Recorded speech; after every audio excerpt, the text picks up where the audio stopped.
What's up, guys? Welcome to episode 31 of the Hive Mind podcast. We are on YouTube, SoundCloud, iTunes, Google Play, and maybe Spotify soon. Who knows?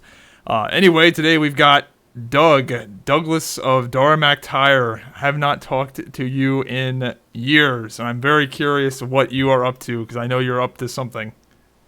I know you got something cooking. You always have. At least when I knew you back in the day, you always had some sort of thing happening. Well, sure. Hey, Logan, it's nice to you go by Logan on here, right? You don't go by Zybak. No, still you go Zybak. by you go by Zybak. Nice. No, Newer this is still from my YouTube channel. This is not a new thing. Well, my favorite memory of you, of course, is it's all Zybak's fault.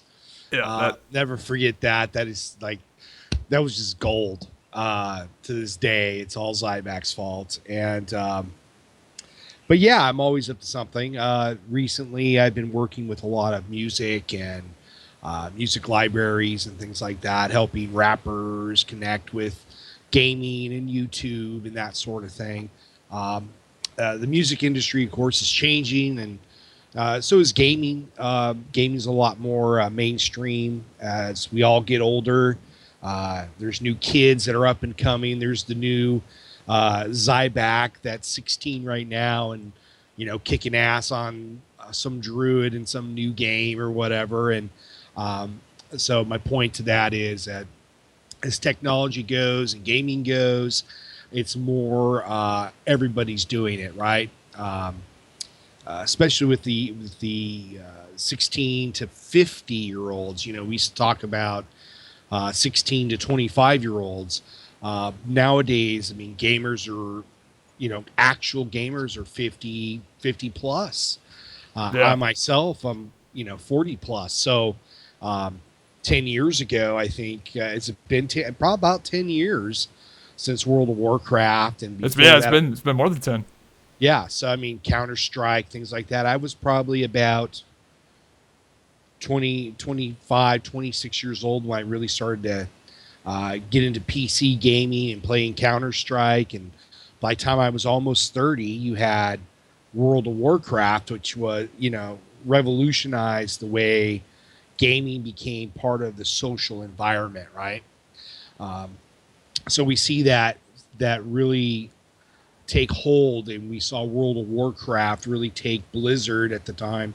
I know it's Activision now, but took Blizzard and just blew them up and, made the owner of Blizzard part owner of the Steelers and things like that, because it really hit on something that people really want. They want to connect with people that are doing the same things as they are, and they want to have that team experience that most people, aren't on the football team, aren't on the baseball team in school. Most of those people love that idea of team sports and team togetherness. And so we really saw World of Warcraft take all those aspects and really just blow up and just have great success. I think now we're still leading that, Wait, Yeah. So anyway, I've just realized I never actually introduced you of what your I guess claim, or at least the claim to fame that I know that I think a lot of people probably will know of you from, even if they don't know you personally, is GM of Dara Mactire from back in the day. If you were around the YouTube scene in late Wrath to Cataclysm, anything to do with World of Warcraft videos, you probably know about us or knew about us or watched people that were in our guild at that point. wait, So wait. Did you say that you help rappers with the internet and YouTube? Yes. So if Snoop Dogg, if he gets some shit on Skype or Twitter, and his first instinct is to shoot his laptop with his gat, you teach him Right. that that's not the right thing. No, I teach them that is the right thing, but Okay. you have to, you have to stream it. you have to stream it. And you have to have a backup for that. Right. Right. Absolutely. And if one two- of my favorite. Yeah, go ahead. I was about to say, and if 2 Chainz wants to make a video, is that you or is that not you? Yes, that's me. Okay, good. So That's a pretty I heard good a gig. rumor that you were I don't know if it's true anymore. That you were managing one of those Minecraft gaming house things. That sounds like something you do, but I don't know if that's. Yeah. So, oh gosh, so 2012. I think 2012. So, what people don't understand, and they don't really like kids, maybe when we were kids, when you're a little bit younger, I think you're smarter than most of them. Most of them didn't realize what I was doing. And so what I was doing, being in the adult with a vision and an idea and a concept, right? I saw PvP coming into World of Warcraft, and I knew that this was going to propel. It was, a lot of people don't understand the really big thing that happened between Wrath and Cataclysm. Twitch. Yeah. You know, and Twitch came out and things like that. I mean, Twitch was we were the first partner channel. Dara Mactire, Swifty, and the ground floor of that for sure. Yeah, so we had our first live stream. We had 15,000 people, and we shut down all the World of Warcraft servers. Pretty much, we destroyed their. I think no one has ever done that since or before. Taking Blizzard, who has great servers, and we destroyed them. And of course, it was all my fault. It's your fault, you know. So we destroyed these servers. They banned Swifty. I mean, that in itself is a great story because, I'll just fast forward to that part. But basically, over 2 days, they started off very smug with us and pound sand to kissing our ass and calling you on your cell phone and calling me my cell phone and begging us to make it stop. That was. It might sound like fucking really sad when I say this, but that's probably one of the craziest fucking things that's ever happened in my life.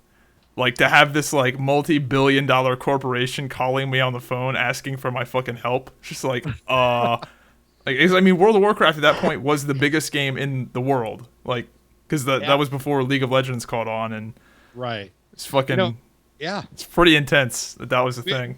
You know, our little guild that, you know, some people like to talk shit on, or it was just a YouTuber guild, or, you know, whatever they want to say. We changed World of Warcraft. Yeah, they can't debate the influence. Like, the amount of influence we had was fucking massive. I mean, PvP all of a sudden went from something that in our game World of Warcraft, some people did it because they didn't feel like taking the time to raid, and that was the only thing fun they could do. And they didn't have ranked matches. They had some arenas, but, you know, RBGs and stuff that, you know, that didn't really matter. No one really, it was just like a passing thing. And when Cataclysm came out, I banked on that with the new rankings and the RBGs. We could really have teams, in my mind, we could have teams of like these really kick-ass teams. And maybe we could develop some RBG championships. I had all these great ideas and thoughts that we could do. But one thing I did know is that with the guild achievements and things like that, there would be a reason for people to stay with one guild and want to be a part of a PvP guild. And I ended up being right? So, you know, soon Swifty really kind of blew up because he was like the poster child for everything that we did. So we would throw a big raid and make a big deal about it and film it. And then, you know, Swifty would put it on his channel, right? And then you came along. I recruited you. I went out and I found all the guys I thought would have talent that I could deal with. You know, not so much the rank 1 kid that didn't give a shit, but someone that was willing and open to think about being part of something bigger than just them and being part of a team. And I remember you specifically because you wanted to duel Swifty so you could put that on your channel. And that's how I learned. I remember luring you in with that. So I set that up so you could duel him. And you guys played for like 3 hours. And it was more than that. It was like 8. Yeah, it was a long fucking time. Dude, I mean, remember, or maybe people don't realize, you know, it's not like I sat at home and this is what I did, you know, for my life. You know, we weren't getting paid when we first started out. So I had to work a job, and I literally was getting like that day. I remember I got one or 2 hours of sleep, went to work. You know, I did everything I was supposed to be doing in life, including, you know, I coached my kids' baseball team and stuff like that. And then I would do these things, set up things for Swifty because I just really knew that we had something there, you know?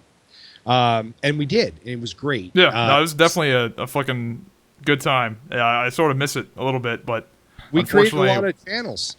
Yeah, now if you look at, like, I mean, you can go back and look at that, like, I remember that Dara Mactire like Unity video, like the one that was like whatever. It's like probably 5 years old now. But like seeing the names of those people, like that was like when Bajiro was like a small timer, and now he's like fucking huge, and he's like at this Warcraft movie red carpet premiere thing. Like there's a whole lot of people that are huge now that went through that guild. It was fucking awesome. It was a good time. Unfortunately, WoW kind of died off. I think that's what ended up really hurting us at the end. Was not anything we did. It was just the game kind of. No, I mean, here I am. I have every day somebody hits me up on Skype. Doug, you're gonna come back. You're gonna lead us to greatness, but there has to be motivating factors. So build a wall. So I had to lay down a little bit of foundation so people understand, So after that, the YouTube started paying money, right? And so people that were in gaming that were putting videos up are now making literally $10,000, $20,000, $30,000 a month from their channels, right? Including Swifty, just from YouTube. And then the sponsors came, and I would negotiate deals for bigger clients. So a guy came because during this time I got to know all the directors of all the different YouTube networks, and I had made friendships and done things and did favors. And a guy that's really big right now that wasn't big at the time, he had 70,000 subscribers. He would make videos for the main Machinima channel, and basically he was in Machinima. I can't talk about everything that was the problem, but I will say that there were some problems. He felt disrespected, and he lost money. He was losing money and couldn't pay his bills, and so someone recommended him to me because they wanted him to go to their network, and they knew that I could talk to Machinima on his behalf. So I got introduced to his name's Ian. His channel name is Sunday. He's a really big YouTuber now. At the time, he had like 70,000. So I went and I talked to Machinima, and I negotiated with them, and they released his channel. And then, Holy shit, I just looked him up. Yeah, dude. Holy fuck. Welcome to... Yeah, and so he gets a lot of views, makes a lot of money. He's a millionaire, you can tell. Yeah, just by looking at this shit, yeah. Right. So Sunday was pretty happy. He didn't listen to me on what network to go to next. I had gotten him a nice little sign-on, not huge or anything, but it was a far better deal than what he took because somebody confused him on the way that because there was a whole big way this stuff works, right? Oh, yeah. You're preaching to the choir. I fucking know. Yeah, right. So somebody could tell you 70-30, but what 70-30 mean for that network and for your channel, right? Compared to something, so that whole thing. There's some details, and I had figured out all these things. So anyway, he goes there, and about a month and a half later, he had hooked up with, at the time, the biggest. He had talked to him a couple times, and the guy was looking for a manager. And so he recommended me. So we get in a call, and there's like 5 of them. And they were all smaller. And the one guy, Sky Does Minecraft, was the biggest. And they said, well, we know what you did with World of Warcraft. And instead of the World of Warcraft guys that give me shit and talk down to me and, fuck Dara, Dara, whatever shit they're talking, these guys looked at me like, fuck, man. When you guys did that video on Swifty Band, and when you did this video and that video, they knew everything that I had done. They were fans of me. I was like, wow, really? Wow, somebody actually noticed what I did? That's awesome. And they said, well, could you do the same thing with Minecraft? I said, yes, but here's what we're going to have to do. And I laid down a plan for how we would make a team in Minecraft that would be like what we did in the Unity video, where we would take these names and then we would propel them up. And so, long story short, we took Sky from 700. And that's where the house thing happened, I'm assuming, right? Yeah, well, yeah. And so what happened is they all blew up, and Sky got over 1 million, 2 million over the summer. And those other guys like Sunday went up to 300,000, and Minecraft Universe went over 1 million, and they blew up, and their views went up, and they were making lots of money. So we decided to go out to Vegas, like a team meeting. So we all went to Vegas, We talked about what we wanted to do next. And what I wanted to do next was take this to the next level. I wanted to get a filming house. I wanted to get them on TV, do all these great things as a team. And so we all agreed upon it. And 2 months, I searched for houses, and I finally found one in California. This great big mansion. It was a lot of money. I got investors to invest in the money for the house, and the rent alone was $16,000 a month. Electricity. I mean, it had a pool, an elevator, and it was just. I mean, the guy that had it before, that lived in it before, was LL Cool J. So this was like dope, and I'm like, nah, we don't need that much, but they wanted this house. I'm like, okay, let's do it. So we did it. And then about, they're supposed to move in, like October, November comes. It's just me, a very famous rapper now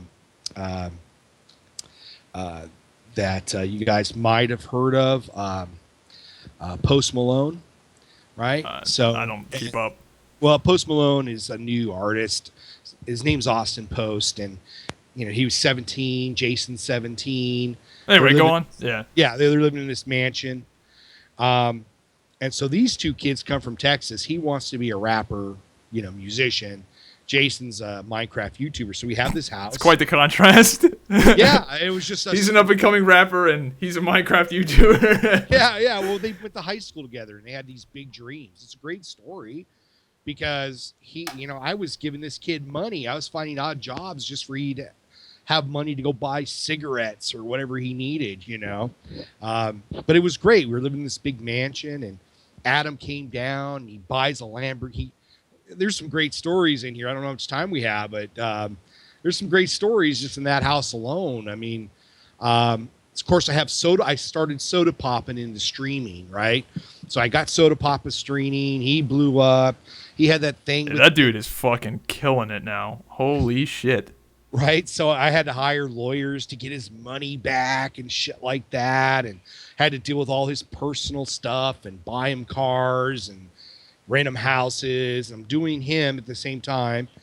And Adam did a live stream with him, and Adam's just kind of like, I don't know, like rageful at times. Like just, I won't want to gets angry.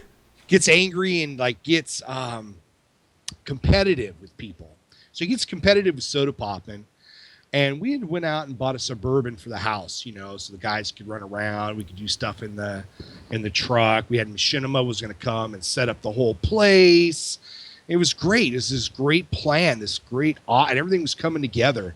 I mean, I got Machinima to drop money that no one else has ever got more money out of them for shit, I don't think, than me. But anyway, so we buy this Suburban, and Adam had to outdo us. So even though I told him, yeah, you got this much money in the bank, but that doesn't mean in January, February, I'm going to set you up and we're going to do everything right. So your taxes, all that shit gets taken care of. Oh, yeah. Yeah. But no, he had to have a Lambo.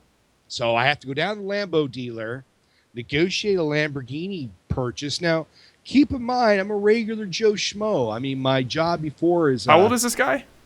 At the time, he's 19. That's so fucking insane.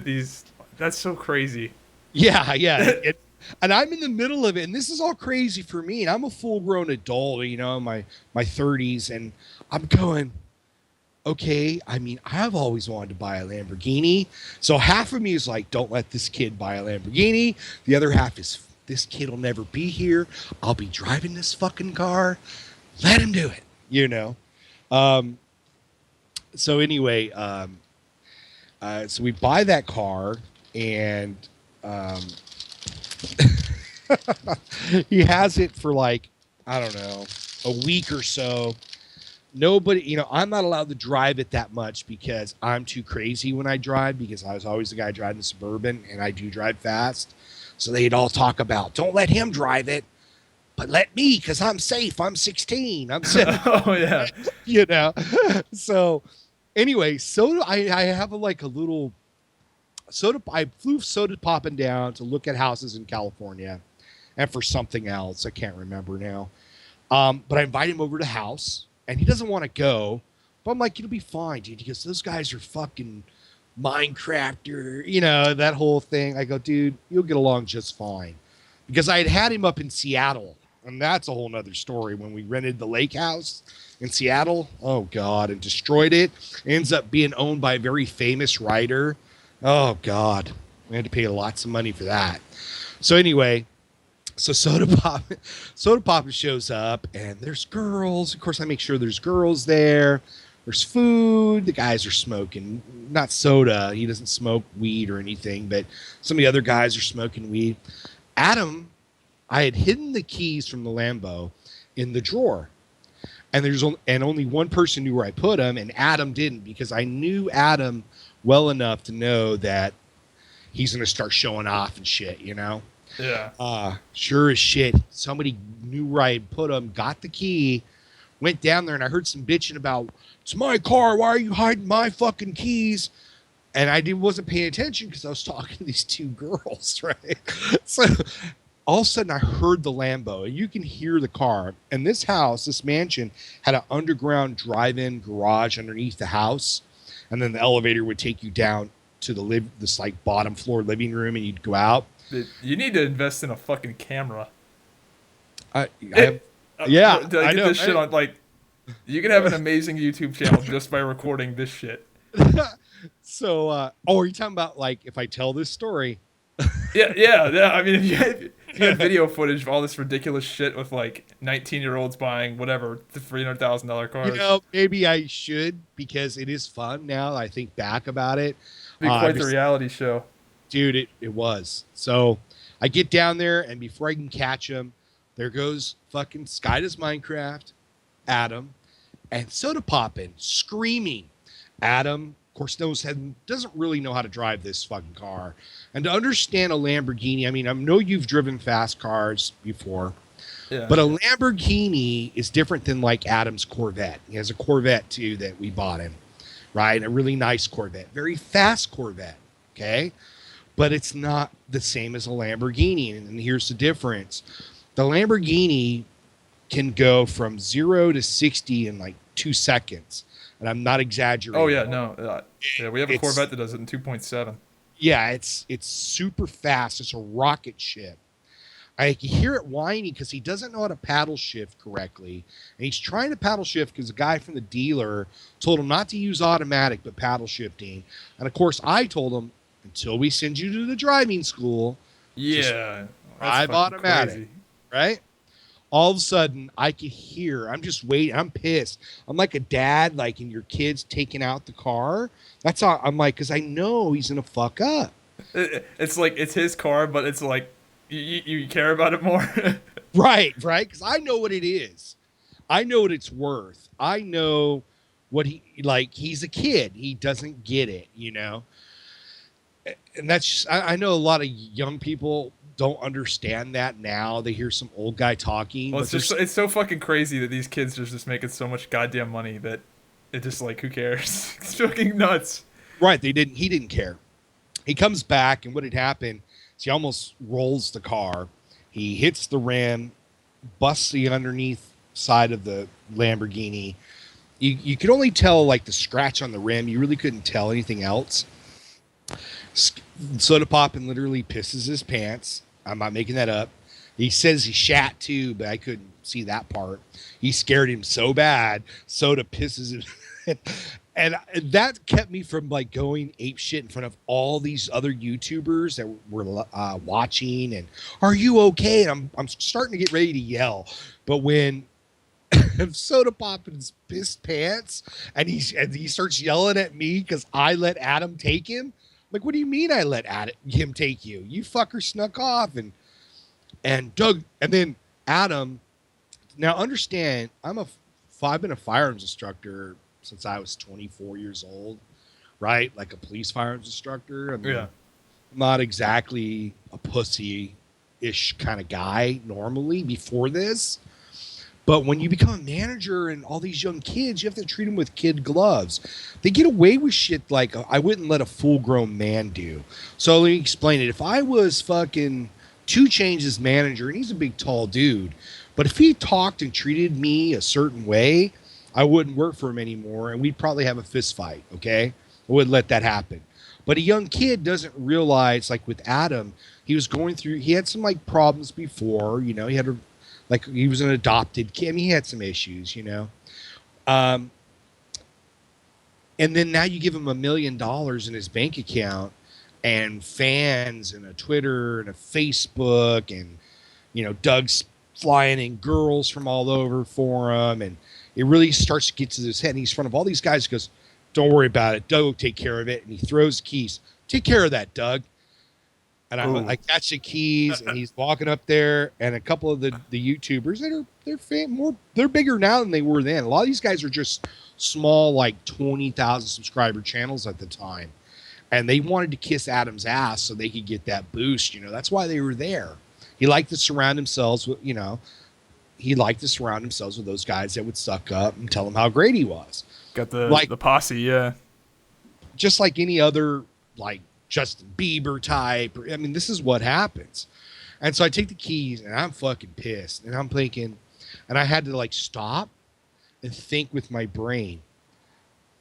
Let him get away with that. He's in front of his friends. He wants to, if I fucking snap him down right now. Pick your battle situation, I guess. Right, yeah. And I mean, it was one of those first times in my life, because, you rewind about 7-8 years before that, he'd be fucking kissing concrete. And you know what I mean? Like, I wouldn't take that. But no, I just kind of said, okay, I'll let that go. He needs that more. He needs to do that more than I need to smack him around for disrespecting me. You know what I mean? Like, I've had my fights. I don't need to prove nothing. Let this kid have this win. All right. So I took it, had that car fixed for $15,000. So yeah, that's how much that costs. All right. So dope. We have another guy on this podcast, by the way. I'm sorry. I didn't want to interrupt the story. What have you been up to, man? Are you asleep? I'm listening to stories about Justin Bieber. I think he hit a rapper or something. Right. And there's some old guy in the equation. What have you been up to, man? I want to get you some talking in. No, that's cool, dude. Better story than what I'd fucking talk about. Go ahead. Wait, what were you selling? Did some guy have a couch? We had to delay the show. Yeah, because that's what you want me to tell a story about. Yeah. I mean, so to follow up a quality story about 19-year-old millionaires crashing Lamborghinis. You were selling a couch. Go on. Right. I mean, it's interesting, like, to hear him talk about that, because I was in a position where, right out of college, right, like, I got thrown into a pretty hardcore leadership position of dudes that were a lot older than me, and senior dudes that knew what they were talking about. And a lot of times, like, you encounter kind of the same thing with, like, senior military people, and, like, it happens in the civilian world too, but more so there. And it's the same kind of deal as, like, knowing when to, like, flex up and when to flex down. But I guess it's an interesting dynamic to know with somebody who, like, you're talking about, like, a Bieber type. Like, I imagine you would have to treat the scenario differently. You know what I mean? Because, like, in the military, they do it around, like, the people that both work for you. You know what I mean? But there, it's more of like an approval social kind of thing. It's like it's interesting to hear your viewpoint on how you deal with that, because I think you deal with the two things sort of separately if there's quote unquote fame involved. You know what I mean? Yeah, fame's a little bit different because unlike the military, they don't have discipline. You take a kid that at 16 was already, he had already bought an Audi, right? I had one kid, he'd been had a YouTube since he was in high school. And he had bought himself a brand new cash Audi S4, right? So in school, he was the man. Mom and dad didn't make him do his homework. He did his homework because he chose to, right? Nobody controlled this kid since he was about 16. His parents let him drink and stuff like that. That's one of the two that came, with the rapper Post Malone. So you have some kids that have no discipline at all, right? So when I was younger, when I was 24, 25, and I'd have to be an instructor, and I'd go out to the Marine Corps base and teach Marines, police officers how to, the civilian laws, the shooting laws of the state they were in and that kind of stuff. I was younger than them, right? And so I kind of get what you're talking about. And when I was younger, what I would have to do is show them right away that I might be young, but I know my shit, right? And it's a little bit different dynamic. Now you fast forward when I'm older, I already know my shit, right? And they all know that I know my shit. And now they're going to openly like belittle me and disrespect me like that. That was... I mean, that honestly might be one of those things where he didn't even realize it was like disrespectful, if that makes sense. I mean, maybe he did. I'm not trying to kiss his ass or anything. I don't even know the fucking guy, but he might have just... you're right. He didn't. And later on,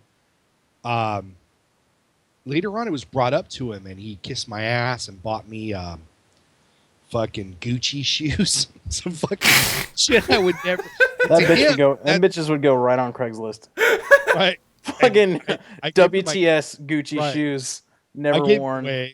Right. I should have. I did. You know. I guess at the time I wasn't thinking for the future. I was thinking the moment because I still had a vision and a plan for gaming and what I wanted to do with these boys. We had to deal with Sony. What happened though is they all decided to fight with each other and not do the house.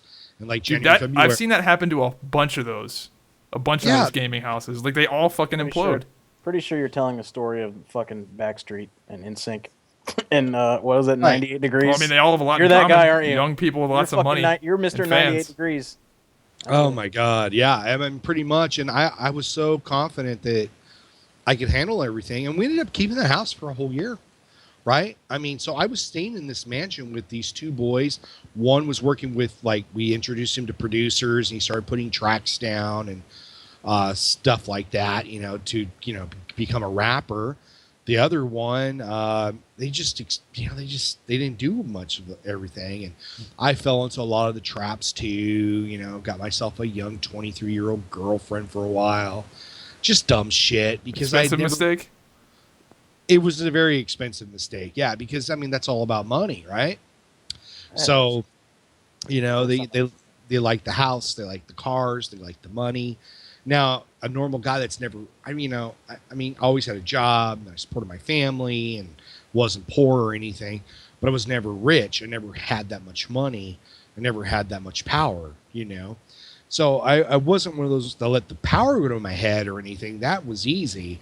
It was the perks of all that stuff was kind of, sidetracked me for a while. Thank God I didn't do drugs or anything, but girls were bad enough. I almost can't even blame these like Minecraft kids for going so fucking crazy. Because I mean, even though you knew me when I was like 16, back in the WoW days. Sure. I feel like I was a moderately intelligent 16. I feel like I was pretty mature back then, but I was like definitely still a fucking retard. I still am. And I remember when I got like that first machinima check, and it was like 15 grand. It was nothing compared to these Minecraft. Like I can't even imagine the amount of like I would be. I think I'd go crazy. Like I feel like I would be mature enough back then to not go crazy, but you just don't know until you fucking have it. I saw it in when we were in Bahrain. I lived in Bahrain for 6 months, and over there, like these guys weren't getting. I mean, relatively, they didn't have that much money. I mean, they made, 70 a year or whatever it was as a fucking enlisted, high enlisted, and then low enlisted, you made like 30 something. But over there, like. We rented a 6-bedroom penthouse that had a fucking pool, like basically in the living room. Like it was the most legit thing I've ever rented in my entire life for $1,500 a month. So like over there, it's retarded, and you see the same shit. Like so, where over here it takes like a lot of money to be able to do really dumb shit. Over there, like you can do it on a lot less money, and they fucking did, dude. Like people would buy the dumbest shit, like. They would get gold that was like formed in like pictures of like their fucking favorite logo, or like buy like lime green tuxes and fucking buy like all kinds of shit, dude. Yeah, I just remember the first time I got paid by Machinima, it was like this thing where, do you remember this, Doug, where they paid out quarterly, but it was on like a quarter delay or whatever? Do you remember that from a long time ago? So essentially everybody got these fucking massive checks like when they finally did pay out, because it was for like 6 months delayed.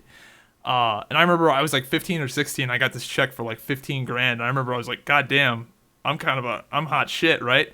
I can't imagine being one of these fucking Minecraft YouTubers. And a lot of people probably think we're bullshitting, but you know, these children are literally fucking millionaires because of like their YouTube channels. Like people, I think they don't realize how much money these fucking kids are making. Right, they don't. And you know the one of my I won't go into a big story, but we stayed at the Four Seasons in Las Vegas. Now, I had no clue like what these things cost. You know, I'd been a manager of I guess you like a manager of all the instructors, and I had to, you know, do P&Ls, and you know, I went to business school and all that, or in college, I got a business degree. But the thing that was weird is the kid gets his bill after the 5 days at the Four Seasons, and I mean room service, spa, you know, and the hotel itself per night was $2,000 or $3,000. Okay, so at least he gets the bill at the end, and he's sweating and he's freaking out. And he hands me the bill, and he's like so nervous. They're almost childlike because now they got to pay the bill. So I take his credit card and I pay the bill at the desk. And I look through everything, and I'm like, yeah, no, this is what it costs. You bragged in the beginning how you knew what this was, and you're da da da da da. And he's just sweating because he just spent $12,000. He goes, well, we just got paid for machinima, and he hands me his cell phone, and I'm looking through his. He's gonna have to make a whole video to fucking recoup that money. And not even a whole video. Yeah, really. Right? And I'm looking at the way they paid him on PayPal. And of course, I had never seen this because I had never had this problem. They only pay $10,000 at a time. Oh, fucking first world problems. First world problems. And he had 34 lines of 10,000. And then the last one was like 6 or 7. So it was like what he made that month was 300 for 1 month, you know, like from the July, that big month we had, $360,000. I said, well, oops, I shouldn't have said his name. I said that's just yeah. That's just one line, bro. Don't sweat the small shit. Now have a good time. Hey, can you bring us some of that? And I always wanted to do this because, you know, it's on his tab too, by the way. Yeah, we'll have a bottle of Dom Perignon, and we'll have some more Stella Artois. Because I had just. Did you actually want it, or did you just want to say it? No, I wanted it. I never had it before. Oh, it's 100 something. 200. Or there, it's 400. Order a bottle of Johnny Walker Blue, and you're really balling. Right, it's about to save money. I didn't even drink, and I drink this shit. We're drinking champagne. I'm sitting there with Sunday and Adam and Husky and Jerome and Mitch. And the girlfriends are there, and we have this big table, and we just, hey, this is our plan, and here's what we're going to go forth and do. And what ended up happening is they all became millionaires, and then they all decided in their own little packs they didn't want to be part of, they didn't want to be sellouts and corporate guys for Sony and this and that. Fuck that. I'm selling out. They would have been so fucking huge. It would have been the biggest thing ever. And they were on the fucking fast track, and it was like another heartbreak for me. You know, the first one was Dara Mactire for me because together those guys could have been so great. But all of them, every one of them, and even you to an extent, like, nah, I got my own shit. I'm going to do my own thing. And they could never see if they came together and we worked together on everything. Yeah, some guys might be shine out a little bit more, but everybody will have a piece of the pie. And honestly, they all got their own little piece of the pie. Bajira, I helped him a lot, moved him out here. You know, he kept working out. I got him into, shout casting, and he did so well that somebody noticed, right? Those are from those shoutcasts I set up for those fake WoW servers, those off-brand ones. Yeah. And then I had him at some of the charity ones, and people liked him because people like him, and because he does that workout stuff, that's that's good for him for sure. Right? Blizzard picked up on that, and boom, he's good. right? Poster boy for gaming, because look, he's in great shape, and he's a gamer and streams fucking all day long too. And he's actually good, like, so. Oh, he's gotten really good. Yeah, I know, right? Yeah, like he wasn't like, not that he was bad, but he wasn't like an amazing player. But now, like, because I stopped keeping up with WoW for a while, like I come back and I see him again, and I mean, he's like actually like a high end player, and you're just like, whoa, what the fuck? Wow. I mean, I would fucking hope if I did something for 8 hours a day that I would get decent at it. I'm Right. just saying, if you're not, you fucking rethink your situation. Oh, but I mean, he's like legitimately a top player for sure, Yeah, which but is. I'm saying I fucking would hope that he is. Like, that's what he does. You know what I'm saying? Like, that's what he Yeah. fucking does. Yeah, well, I mean, there's a lot of people that do play a lot that don't get there.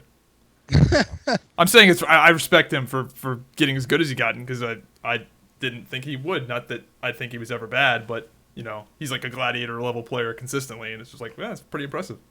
So I did League of Legends team that went to LCS. I helped with that. Had another little house team that I was doing.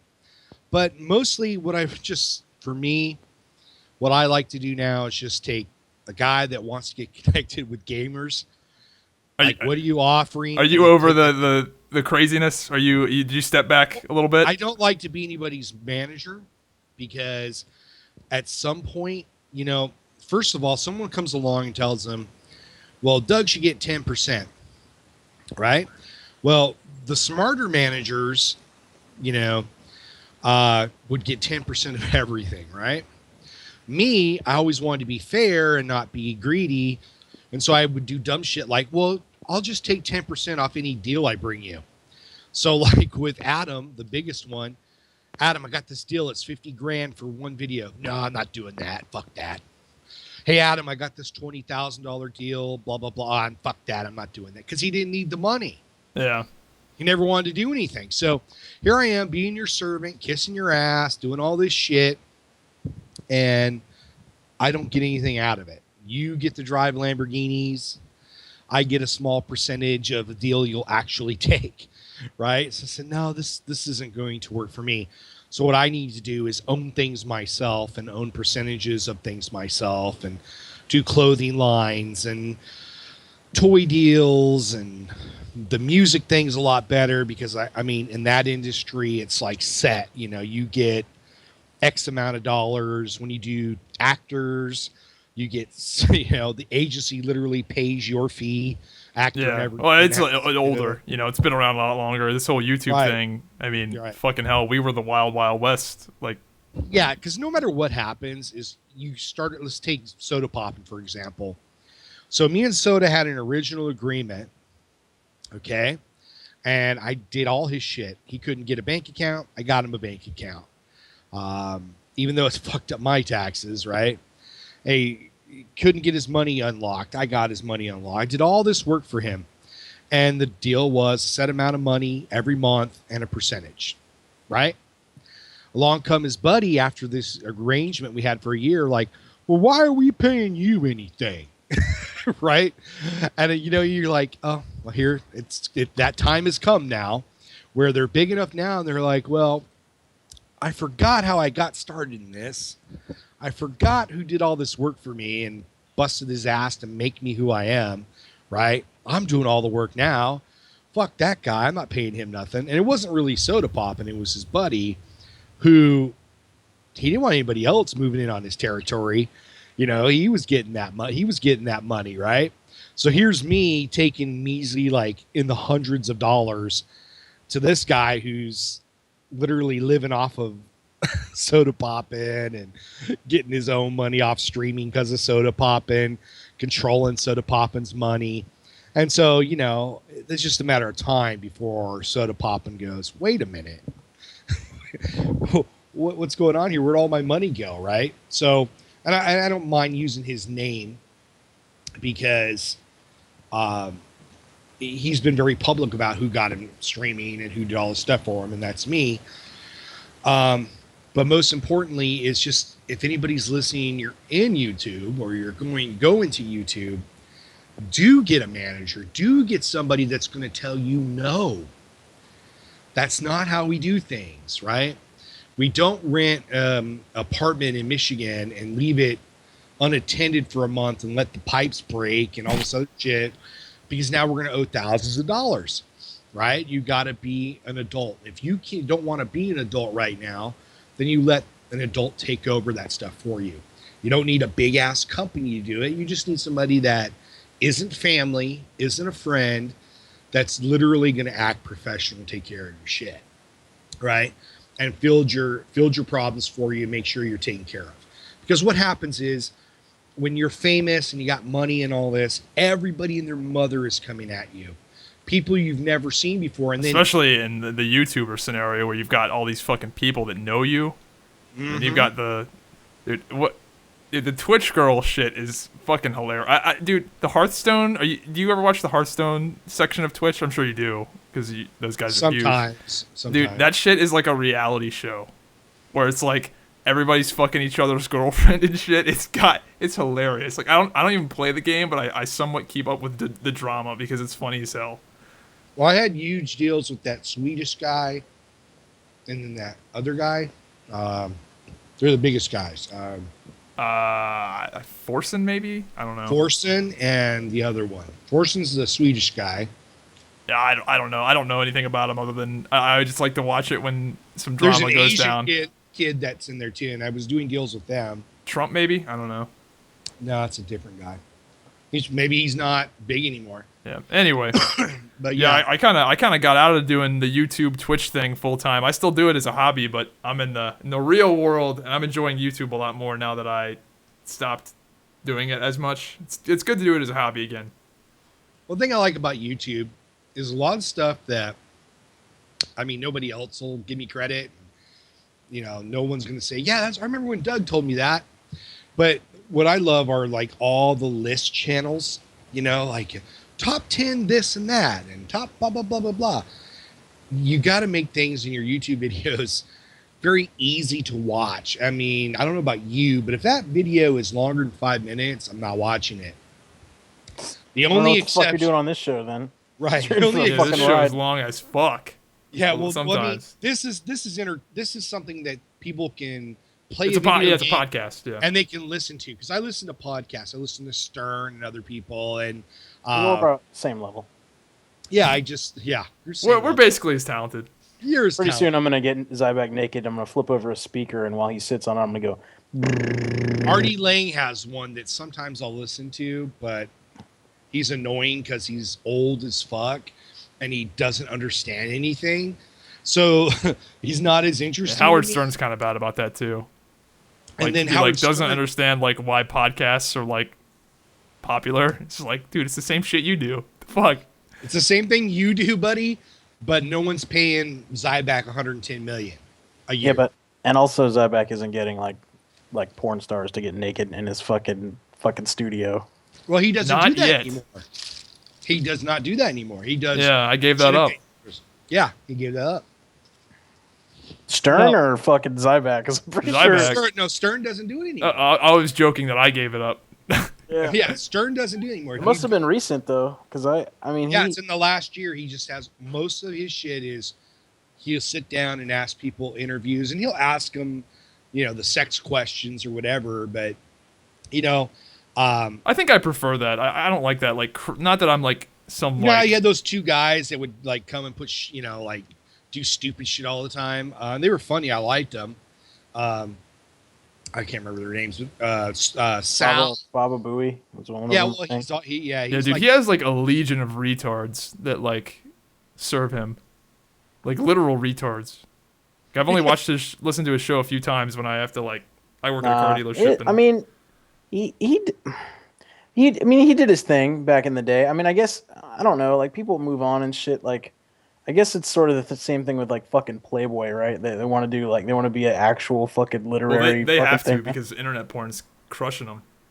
Oh, like, who the fuck jerks off the magazines? Two great things that I think are great for our generation, and I want you to think about it after I say it. The destruction of the music industry as it used to be, where these guys could have an album and make $100 million. Now they have to work for their shit. If they want to make money, like even my buddy Post there. You got to go on tour, right? You got to go on tour. You ain't making no money off album sales. Yeah, it's all right? merchandise and concerts. Yeah, yeah. And the other one, the greatest one of all, is the porn industry. And the reason I don't have any problem with some guy, you want to watch porn. I get it. No problem. But I always know, being just business, or especially now business orientated, like in California where I'm from, they have like a scale, like a rate that they pay for different scenes.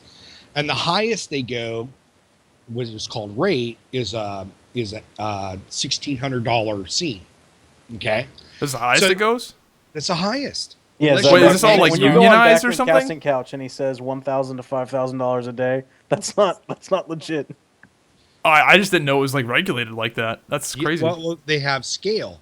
So when a girl goes in and she talks to somebody that wants to shoot a movie, before she goes, she'll go to the clinic and get herself chested, and then they'll give you pamphlets on Chested? what They get chested chested too, and tested. I think being chested is a prerequisite as well. Right.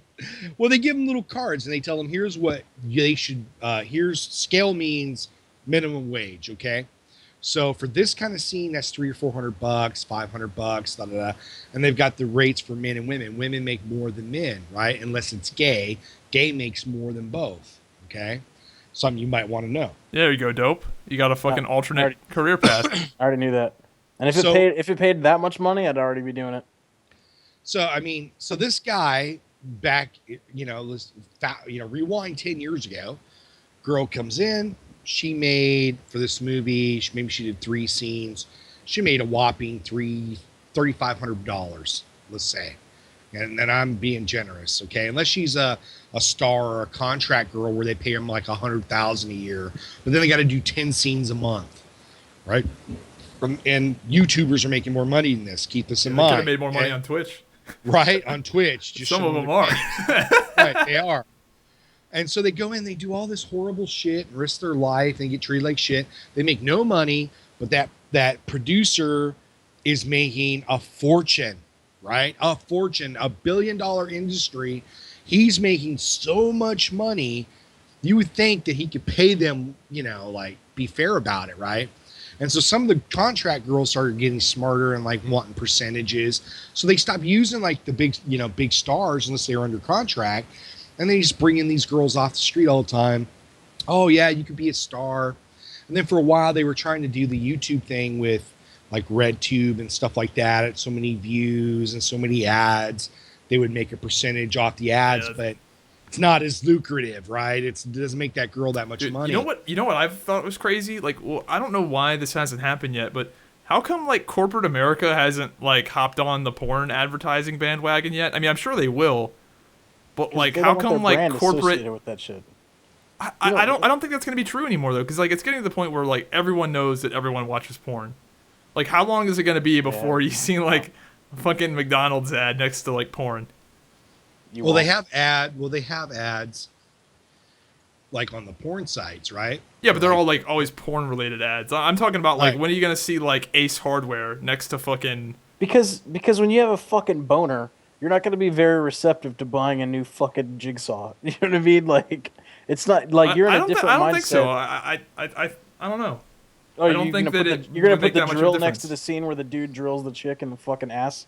It's not. I just feel like there's a huge missed opportunity for fucking. Well, if that ever happens, it's going to be in the form of a YouTube type, right, where people put up their own videos of porn, right? And it's all about product placement. Product placement, and see somebody getting railed from the back, and there's like a Mountain Dew can strategically placed in the background. That's what's next. That's what's going to happen.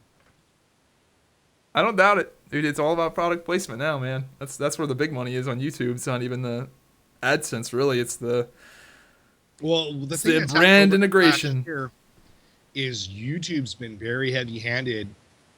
They cut a lot of people's revenue down, and then blamed it on something else. But basically, they've gotten to the point where 2 years ago, people were making a lot more money than they are now. Because they changed we made this change, we made that change. And they're just finding more ways to not pay out as much to the YouTubers that are putting out the work. I made Right. money on my YouTube.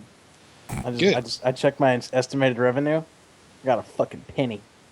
There you Nice. go. One whole penny estimated. So I'm hoping it hasn't fully come in yet, but I'm banking that it's going to.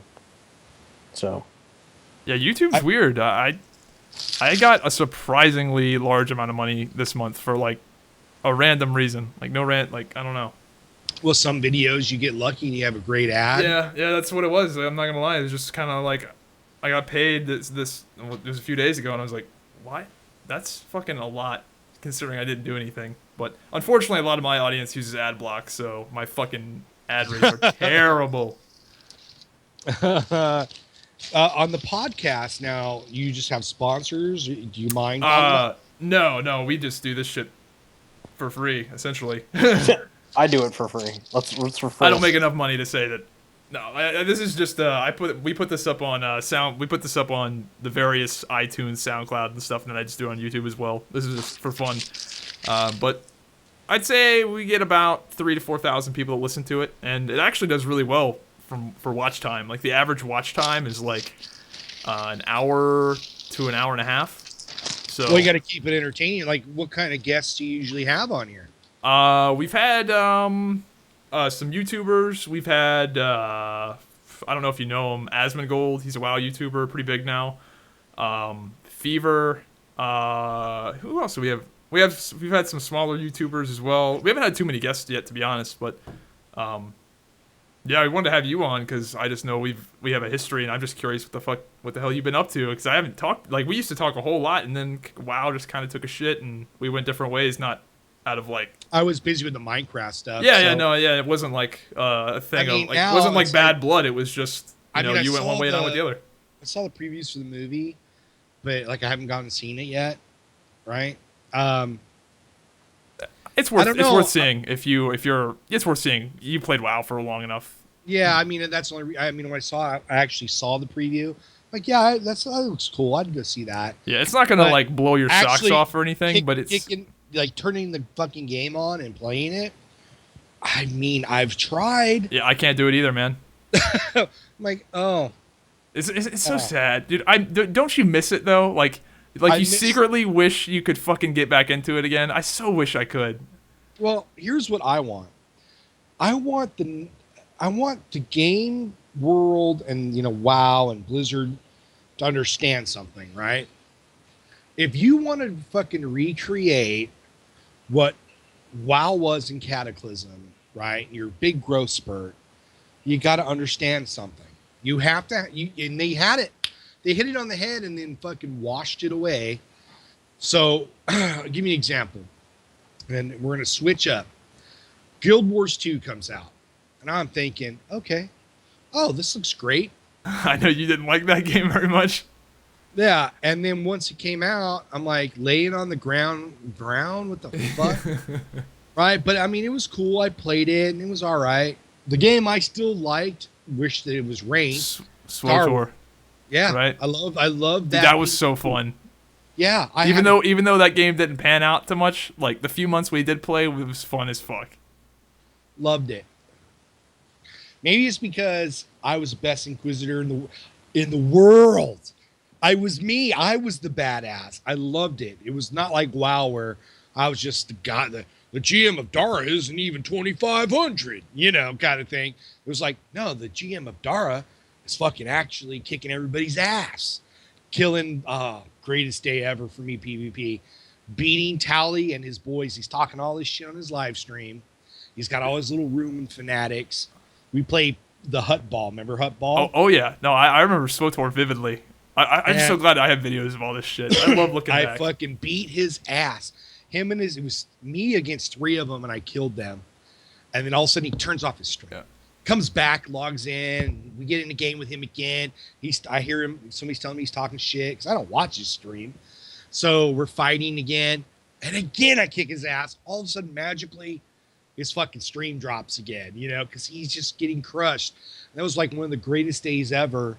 And people deny what happened, but I fucking recorded it. The ruin gaming thing, man, as much of a pain in the ass as that was at the time, that made the game so much more fun because it like mattered. Because like we actually hated each other. Like that was like a guild rivalry on steroids. That was a fucking good time. I really did hate them. I really just thought like. I remember one of my real life buddies got camped in a cave by 5 level 50s, and he's level 16 or some shit for hours. Like he went AFK, like went and saw a movie, came back, and they were still fucking there. They were good, and they had this. Remember the guild video they made? Yeah, where they like walk around in lines, and they're like. Our video response to that. It was so good. It's the greatest thing ever. Like I go and watch it every once in a while just to smile. Our video alone by itself is not as funny unless you sit through theirs, right? You watch theirs and then watch ours, and you just fall on the ground crying. They were so serious. They were like regimented. Okay, Sergeant McGee, line up. There's a lot of things out here. You know, we went through that whole thing. Oh, but when we did the Nerf herder, and oh god, it was a pretty good time because we intentionally tried to we tried to top them and make our video more ridiculous than theirs, and we still failed. Like theirs was still more ridiculous than ours, and I'm being serious. Like you watch their video and you're like, this can't be real. Is this guy serious? And he was some rich kid from California. Archaeos. That was his name, yeah.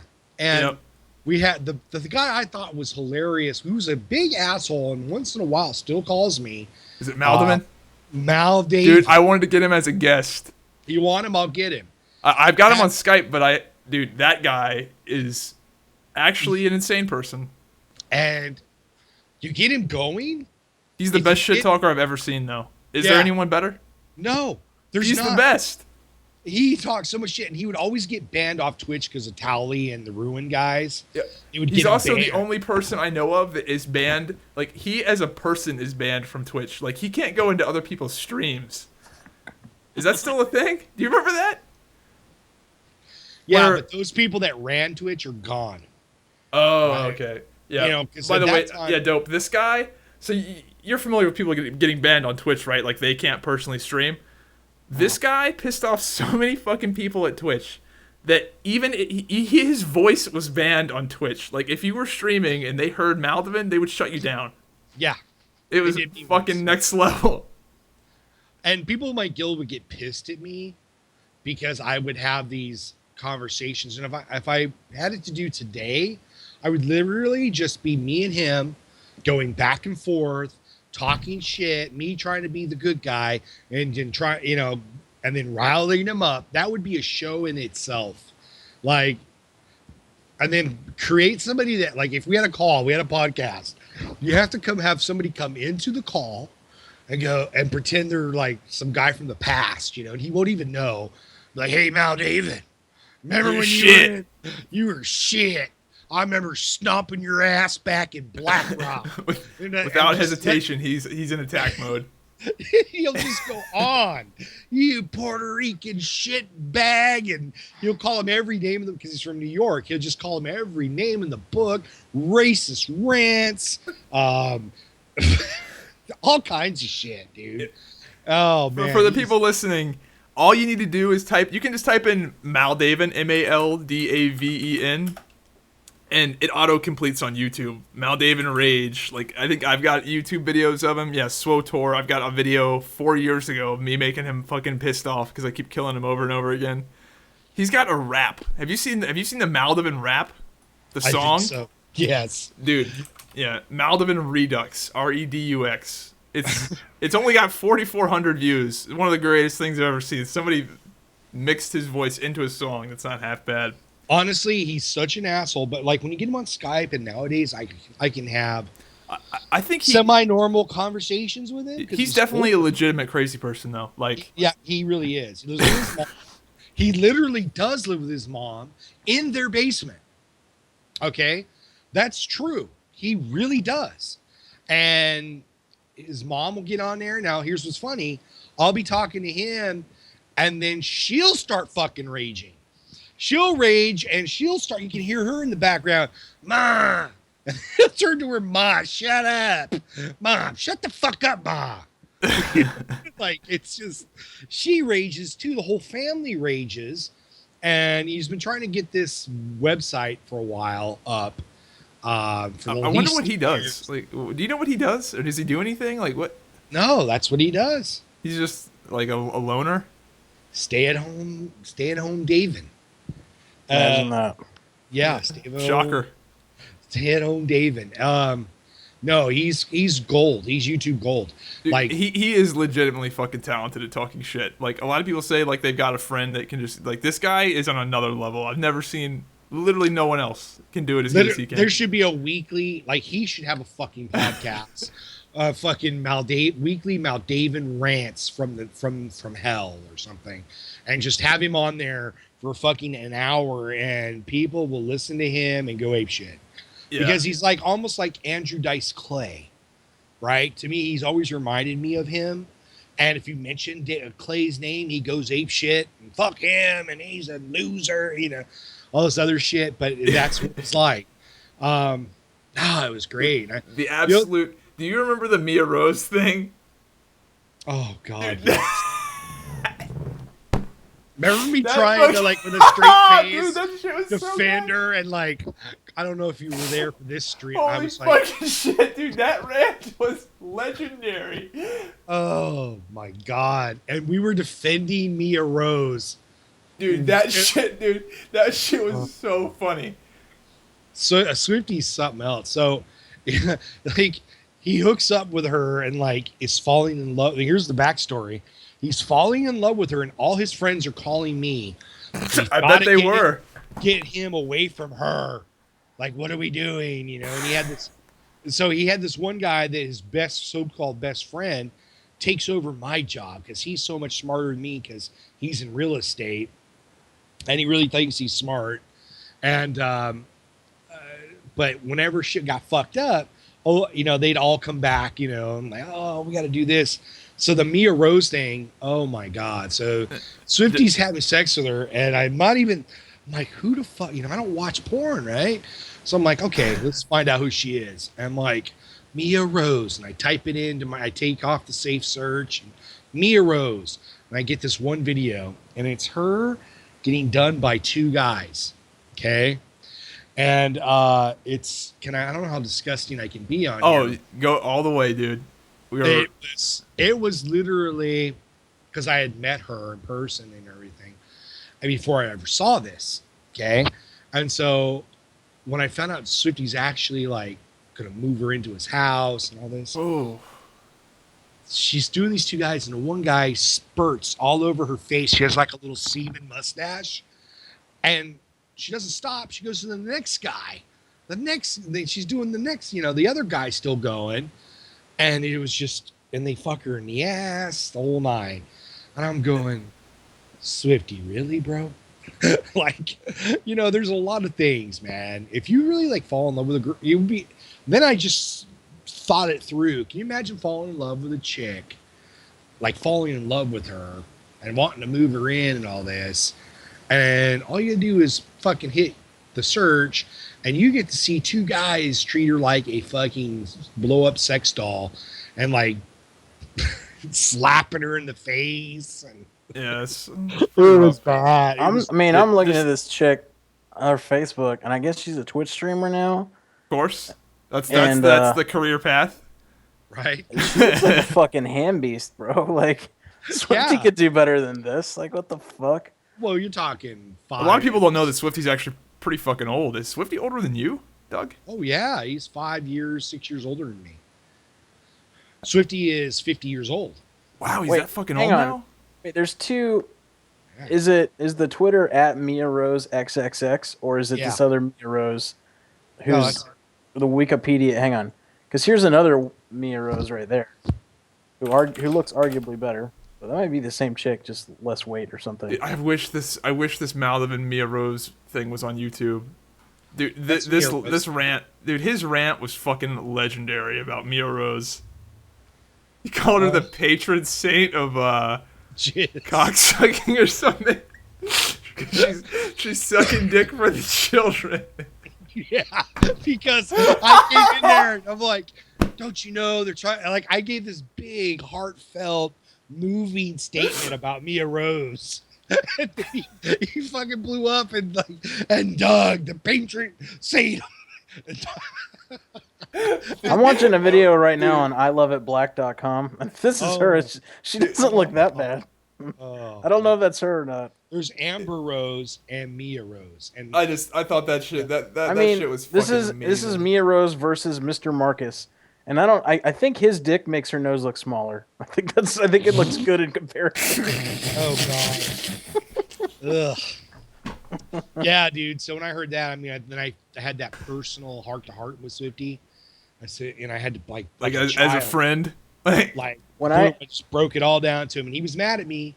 But he stopped seeing when I was overseas. I told Zybak this story, but so every ship has an attorney on it basically, and you're not really an attorney, but you go to the 2-week school and they call you one if you're an officer. That's how the Navy works. So I was the guy, right? Like I went to this 2-week fucking school and Omni Domni, like there I was, and we go to Bahrain and we flew out on New Year's actually, I think, or the day after. We get there, and about 2 weeks in, this guy comes up to me, and he's like, "Hey, sir, what do I have to do if I want to get married to import a foreign national?" And I was like, "Please fucking tell me you didn't go get a hooker, and you fell in love, and now you want to marry her." And he's like, "She's not a hooker anymore. She quit, like, right after we got together." I'm like, "You fucking idiot." I was like, "Look, I bet it's a lot of paperwork. I don't know how much paperwork it is, because I'm not really... I just went to a 2-week class, and I was like, but do me a favor." Not really I was qualified like, for this. "I'll make you a fucking deal, bro." I was like, 3 months, and if you're still in love with this chick and want to get married, I'll figure out what the fuck you need to do. And he's like, "Okay, yeah, I mean, it won't even be an issue." And so not only did they split up, but he couldn't take it. The reason they split up was we had this other position on our boat called Simio, which is Command Equal Opportunity Officer. Basically, like the dude who hears like all of the like complaints, right? And ours was this big black chief, and he goes to him and he's like, "Hey, I need to file a complaint against some of my shipmates, right?" And this chief's like, "What's up?" And he goes, "Everybody on the ship keeps calling my fiance, that's what he called her, slut and a whore and blah blah blah. And they won't leave me alone about it, and they're like harassing me." He's like, "The fuck you want me to do?" I was like, "She is." Oh God. that's what his response was. And he's like, this kid's like, okay. How old was this kid? I mean, but it's good for him though. It hurts, definitely. But you saved his life. Yeah, no, for sure. We had another guy who was older, and he was like late 40s, and he was still in, and he had been in a while. I think he was maybe not late 40s, maybe he was mid 40s. He looked old as fuck though, because he was like Thai, so like you can be like 20 and you still look 60 because you have like a mustache. You know what I mean? Anyway, so he married the singer of this like Thai rock cover band that I played drums with one time on stage when I was wasted. And apparently over there, if there's a band playing like a fucking song and you tell them you can play an instrument and you have money, they'll let you just like play with the band. That's a horrible idea, by the way. Nobody in the US does that. But you can do that over there. And he ended up marrying this chick and actually did import her and like made a family. So like I guess you he can went do it through with it? Oh yeah. No, not that kid. The older guy. The older guy sorry. married somebody, but the kid the kid was over that pretty quick. Thankfully. And over there, man, they'll fucking, like those chicks, dude, will latch on like crazy because they see fucking, soldier or whatever. That's what they think you are. Soldier, white boy with some dollars, and your money goes really far. They're fucking latching, they're like fucking boyfriend in no time. You know what I mean? They fucking take a load on the face and then go out with you and then be like, "I was just doing nothing all day, hanging out." But no, he didn't, thank God. But I feel you. Crazy shit happens. So you're out of college now, Zybak? No. Well, yes, you are. You're out of college. I guess I never went. I did the fucking YouTube Twitch thing out of high school for like 5 years, and now I work at a car dealership doing internet things. Like I run their website. I run the website and take a lot of pictures of cars, make videos. Oh, that's right. Yeah, you're right. Of cars every now. I'm an errand boy as well. I wear a lot of hats. I'll go and like pick up cars from like I don't know. I do a lot of different shit, but Well, when your dad dies, it's yours, though, ain't it? He's the heir to the throne. no, not really. No, Well, maybe. I don't know. We'll see. well, you might have to knock off an uncle or two, but I don't know if I want that, man. It's a lot of work having Dude, to work. I've seen it firsthand. I fucking I don't. Having to work as a motherfucker. No, well, a lot of people see that like see what my dad does, and they're like, "Oh, that would be so." Don't you want to do that? And I'm like, that's just a lot of fucking stress and like responsibility and shit. Like, I don't have to stress out about my job that I currently do. I'm not like, oh no, what if I have to make a PNG graphic of our logo? Like, it's not like something Right. I'm sweating over. yeah, he has to figure out how to pay the bills, and no one's bought Yeah, his and I mean, cars. he's got quite like our car dealership, our local business has the fucking flawless legacy. Like we've been in business for like 55 plus years, never laid off a single person ever, have like a really good reputation. So it's one of those things where I don't even think I'd want that like pressure of that, and none of the kids like so.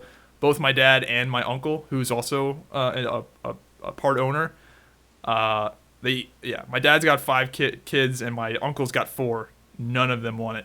Like none of them have like pursued the. I'm the only kid that even works there. They probably talk shit to you, like, eh. And they probably, you like your dad's, like his brothers and shit. Probably he always probably talks shit to your dad, like, my kid's an attorney, or my kid's doing this. What's your kid doing? Oh, that's right, he's the internet guy. Well, yeah, it was kind of interesting how it worked out. So like since my dad's business, since we've been around for a while, the employees that work there, they're just old. Everybody, since we have such a good reputation, everybody's been working there since I was a kid. The average employee has been working for us. If you average it all the way from the lowest guy that washes the cars to the guy that runs the place, if you average how long everybody's been working there, the average is like 15 years or something. Like the average employees work there. So that means that everyone that's working there is old as fuck, and no one knows how to use the internet or the computers or any of that shit. So I am like tech support, internet guy. Like they think I'm like technological Jesus. Do you Right. do you guys, being that you're like older like that, do you guys pay your salespeople on 100% commission? I think. I mean, yeah. What's the other way? Like 60/40, 70/30 base plus commission. I'm not exactly sure. That's how, more of a I'll be modernized- honest. I don't know how they pay the salesman, but Yeah, it's obviously commission based. Right. But about a base plus commission sales model structure is like a lot more modern than 100% one. But you find a lot of I don't car know. dealerships are still 100%, and a lot of people, because they're like older, and a lot of people actually leave car dealerships if they switch their sales models. We've got a bunch. We've got some guys there that have been fucking killing it here recently. Yeah. We had a dude that made I think like $13,000 or $14,000 last month, and I mean we're in Radford, fucking Virginia. We're not like in some big city, like population 12,000 around here. So and some dudes crushing it. So Actually, that's something I've always wanted to do. Just to try out. I wouldn't want to Selling cars? I've never wanted to I don't want to depend on it, but I would like to go for like a month. have it as like a Like, part-time gig. Just like, and it's funny, I know you.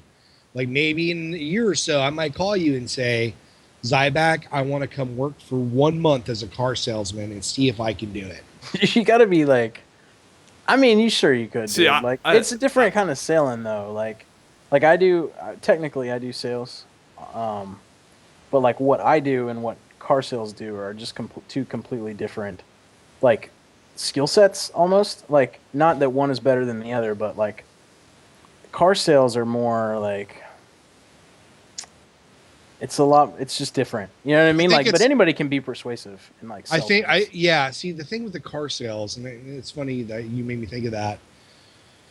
it's really not even the salesman. It's the guy, once you get past the salesman, okay, he's talking to you, trying to get let's see if we can get you into this car today. It's that guy, the next guy that tries to figure out how to get this guy with a 620 FICO score. He's only got $1,500. He wants his payment to be $430 a month, which is the biggest fucking scam ever. What can you afford? What can you afford per month? Let's not talk. Let's not talk that language there, fucking Turbo. Yeah, he's got to make that shit work for this guy. Yeah, who probably shouldn't be buying a car, but hey, let's get him into it. I mean, obviously, with when we sell cars and we finance them, but the way we've done it, like there's a lot of like sleazy. I wouldn't say a lot. Like there's definitely some sleazy car dealerships around us that are like that. And I mean, we finance people and shit too. But our big thing is we have like excellent like customer service. So like people come to us knowing like we might not have the absolute lowest price you could find on the fucking internet, but they come and buy it from us anyway just because they know that if there's an issue or they don't have to deal with any bullshit. We have a lot of return customers. So like that guy that made $13,000 last month, he's been there for a really long time, and he's got the same group of people that come and trade in their 2015 Cadillac to get the 2016 Cadillac, and they'll do the same shit next year. That's kind of the backbone of our business is, repeat customers and happy customers. So, again, the fucking legacy, man. It's fucking high pressure. I'm hoping I don't want to take that shit over. Fuck that. You need to get in that sales department. It's like, I mean, like the owner, but yeah, basically they call him the principal, but the owner of our company, like he makes a lot of fucking money. He probably makes $100,000 a month. But like, and he doesn't do a lot. Like he's on vacation all the time. He's in and out, whatever. But like ultimately, there's for a lot of those people, it's not really the job they do. It's like the financial risk and burden that they have to bear. You know what I mean? Like there's millions of dollars in inventory. It's all in them.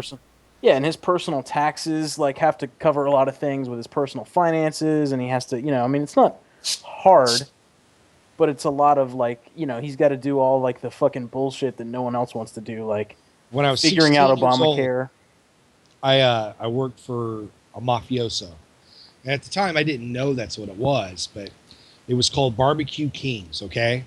And the whole thing of this was, I had to lie about my age, and all that. And so I was 16, and what you would do is you'd go out in this van, there'd be a driver go to a neighborhood. You jump out, you'd go door to door, and you'd tell somebody, hey, they got a little cheat sheet for you, right? We were in the neighborhood. We were going to deliver a half a slab of meat to so-and-so. They didn't want it. We can make you a great deal. There's no obligation. This is great stuff. You mind if we come show you what we got? And, you pull the van in and get the person out there, and the driver would come out and show them all the different packages. And usually we could get them to buy, a case of hamburgers or hot dogs. But I was able to get these old ladies to buy on one street. We sold 3 of the packages for like $300. And these steaks and ribs and blah, blah, blah. Flash frozen from Omaha, and shit like that. And it was door-to-door meat selling. And I made a killing. Turns out it was a mob shop. And one day I got called in, and I'd been doing it for about 8 months or whatever. So I was 17 then. He goes, you're not 18. Whoa, no, I'm not. He goes, well, I've got other work for you, but I can't have you out on the trucks because of the insurance. Let me introduce you to Billy and Joey and Bobby and da-da-da. And they had other work for me. And they were all mobsters, like Sopranos mobsters. Did they like put on their dad face when they were talking to you? They are all these guys. They're like hardened criminals, but they're being all nice. Like, yeah, listen. Oh, yeah. It's for the insurance. For the insurance purposes. I'm sure. And, they were all real, like the real deal. And I did some things for them. But it was crazy, and you never. After that, like when Sopranos came out, I was like, wow, that's them. That's why I like that show, because that's how they were. Is it like remarkably accurate? Yeah, pretty much. I mean, all the killing isn't, Like, the last thing a mobster wants to do is create waves Oh yeah. or create any problems or just there to make money, right? I mean, but if you cross these kind of people and, there's certain things that I'm sure have to get done. So it wasn't a bunch of whacking, but they owned a strip club. They owned all kinds of shit, and they had their hands in everything. I wonder how often like these cover businesses that are just like obviously like money laundering. I wonder how often like they just accidentally become successful. Like That's what happened to that Barbecue Kings. that's man. hilarious. My like no shit. I don't know my mom's side of my family very well, and I actually just started talking to her like 2 weeks ago. I hadn't talked to her since I was like 13, but I know her dad, so my grandfather, and I had always heard stories about all the shady like shit that he used to be. Basically, he was in like the the Jewish mob in New York because that's where he What is came that? from. They call that the bank? Right, I got it. No, but it was like cocaine. I mean, it was like a legit like drug sort of deal, and he had a auto body shop in South Florida that where he like I guess funneled a lot of the money through, and it became like legit actual like auto body shop that he only like just recently a couple of years ago sold to stop working. So it does actually happen. It's funny. Well, they closed down that Barbecue Kings, and it was funny. It was years later, probably 3 to 4 or 5 years later, and there was a big raid. They shut down that business, called it a money laundering scam. Some people went to jail or whatever, and I just thought it was the weirdest thing. That like, wow, man, I think back to it, I was like, I really had fun doing the door to door stuff. Because I was a kid, it didn't really, it was just extra money. It wasn't, I mean, when you're a kid, $100 every day, 3 or 4 times a week was great, but, Yeah. trying to make a living out of that's a little different story. Because if you have a bad day, and there was days I didn't make any money, I spent more money when we stopped for lunch than I made that day. So yeah, sales can be real tricky. But when you mentioned the Jews, they used to call Zybak the Jew. No, Zyju. Zyju and shit. No, my Zybak. personal favorite was Zybak. Zybak. Zybak, It's yeah. the best one. Oh man. Have you seen what I look like recently? According to No. a comment on the last video, you look like you have AIDS. Do I Yeah, have no, copies on your I'm pretty channel, different. or- If you haven't seen me in a while, look at one of my YouTube thumbnails. Okay. All right. Let's see. Did you get all? Are you Bajira'd out or? Not quite. I'm on the fucking path though. That small, just I without was on the muscle. path for when I was having my stuff, but. No, but I mean, I fucking. When was the last time I actually really talked to you? Let me tell you a story about Zybak. He Oh keeps yeah. saying, I've seen this. I've seen this. Like, I hadn't talked to you. I just went to your this a while ago. And I saw like, oh fuck, you got all skinny on me. Yeah. Yeah, let me tell you Yeah, I a story. leaned out. So I was gonna hook him up because he's like, I'll find women when I just a couple more months. So I'm like, fuck that. I'm like, you're gonna do that shit now. So I fucking gave him a Tinder profile and everything, dude. He had legit fucking non-bot responses from ladies that would have had sex with him, and he just deleted Well, that wasn't the app. confirmed, by the way. He just deleted it rather than go through with it. He just deleted it. It was really sad. Yeah, lost he made a joke Tinder profile, and as a joke, obviously, and it turned out to have a lot of success. I just took screen grabs from his YouTube videos and I named him Logan Clamlapper. And I gave him like Clam flapper. I gave him the most Oh, ridiculous man. profile. Yeah, of I'm trying all to find time, the screenshot of it. and it worked. You know what I've been playing that came out I couldn't wait for is in that game, when I play it, I mean, it can be like one day it was 8 o'clock. There's the link to It the was 6 some o'clock of in the the matches I got. Warhammer Total War, dude. Oh my god. Yeah, it's RTS, isn't it? Have you played Overwatch? No, isn't that the one from Blizzard? Yeah. Yeah. Dude, The one that we get shit for talking about too much Yeah. on this show. I don't know if you're. I know you played Counter Strike, so it's kind of different. It's more like Team Fortress 2, But Yeah, that's it's why I didn't fucking play it. really good. Like, You I like really it, like huh? the game a lot. Like, Blizzard actually made something that doesn't suck dick for the first time in a really long time. Well, I thought it was like Team Fortress 2, so It is. It is very similar. because I didn't really care for Team Fortress Yeah, 2. if you don't care for Team Fortress 2, you're probably not gonna like it. It's very similar in a lot of ways. Yeah. You haven't played the Total War. What's Paragon? Paragon is Game that a flash in the pan. Paragon? Yeah. No, there's people that still play it. Right. Did you go to the Trump rally? I did. You know, it's funny. It's my dad, and he lives in Dude, Mississippi. that was a fucking. If you want to watch a good Zybak video, watch the Zybak Trump rally video. Is that what you just found? Yeah, because I'm. You know what? Dude, that's a funny fucking video. It's one of my favorite videos I've Look, ever made. I'm no socialist, right? And I obviously don't believe in 80% of what Bernie Sanders believes in. But the You only way didn't hear we're that gonna change everything was gonna be free? yeah, Everything's free, obviously Doug. What's there not to like? I know. But if neither one of those two wins, we're fucked. Because those guys will actually change shit. I don't care what we do. I just change some shit, because this bitch has been a politician for 30 years and she makes hundreds of $millions. She doesn't own a business that makes shit. She doesn't do any of that kind of garbage. But as a politician, she's found a way to make hundreds of millions of dollars. What do you mean? This And bitch? no one's going. No one's alarmed by this. No one's alarmed. No one says anything. And then the shooting here. All we've been talking about is taking away my right to carry a gun.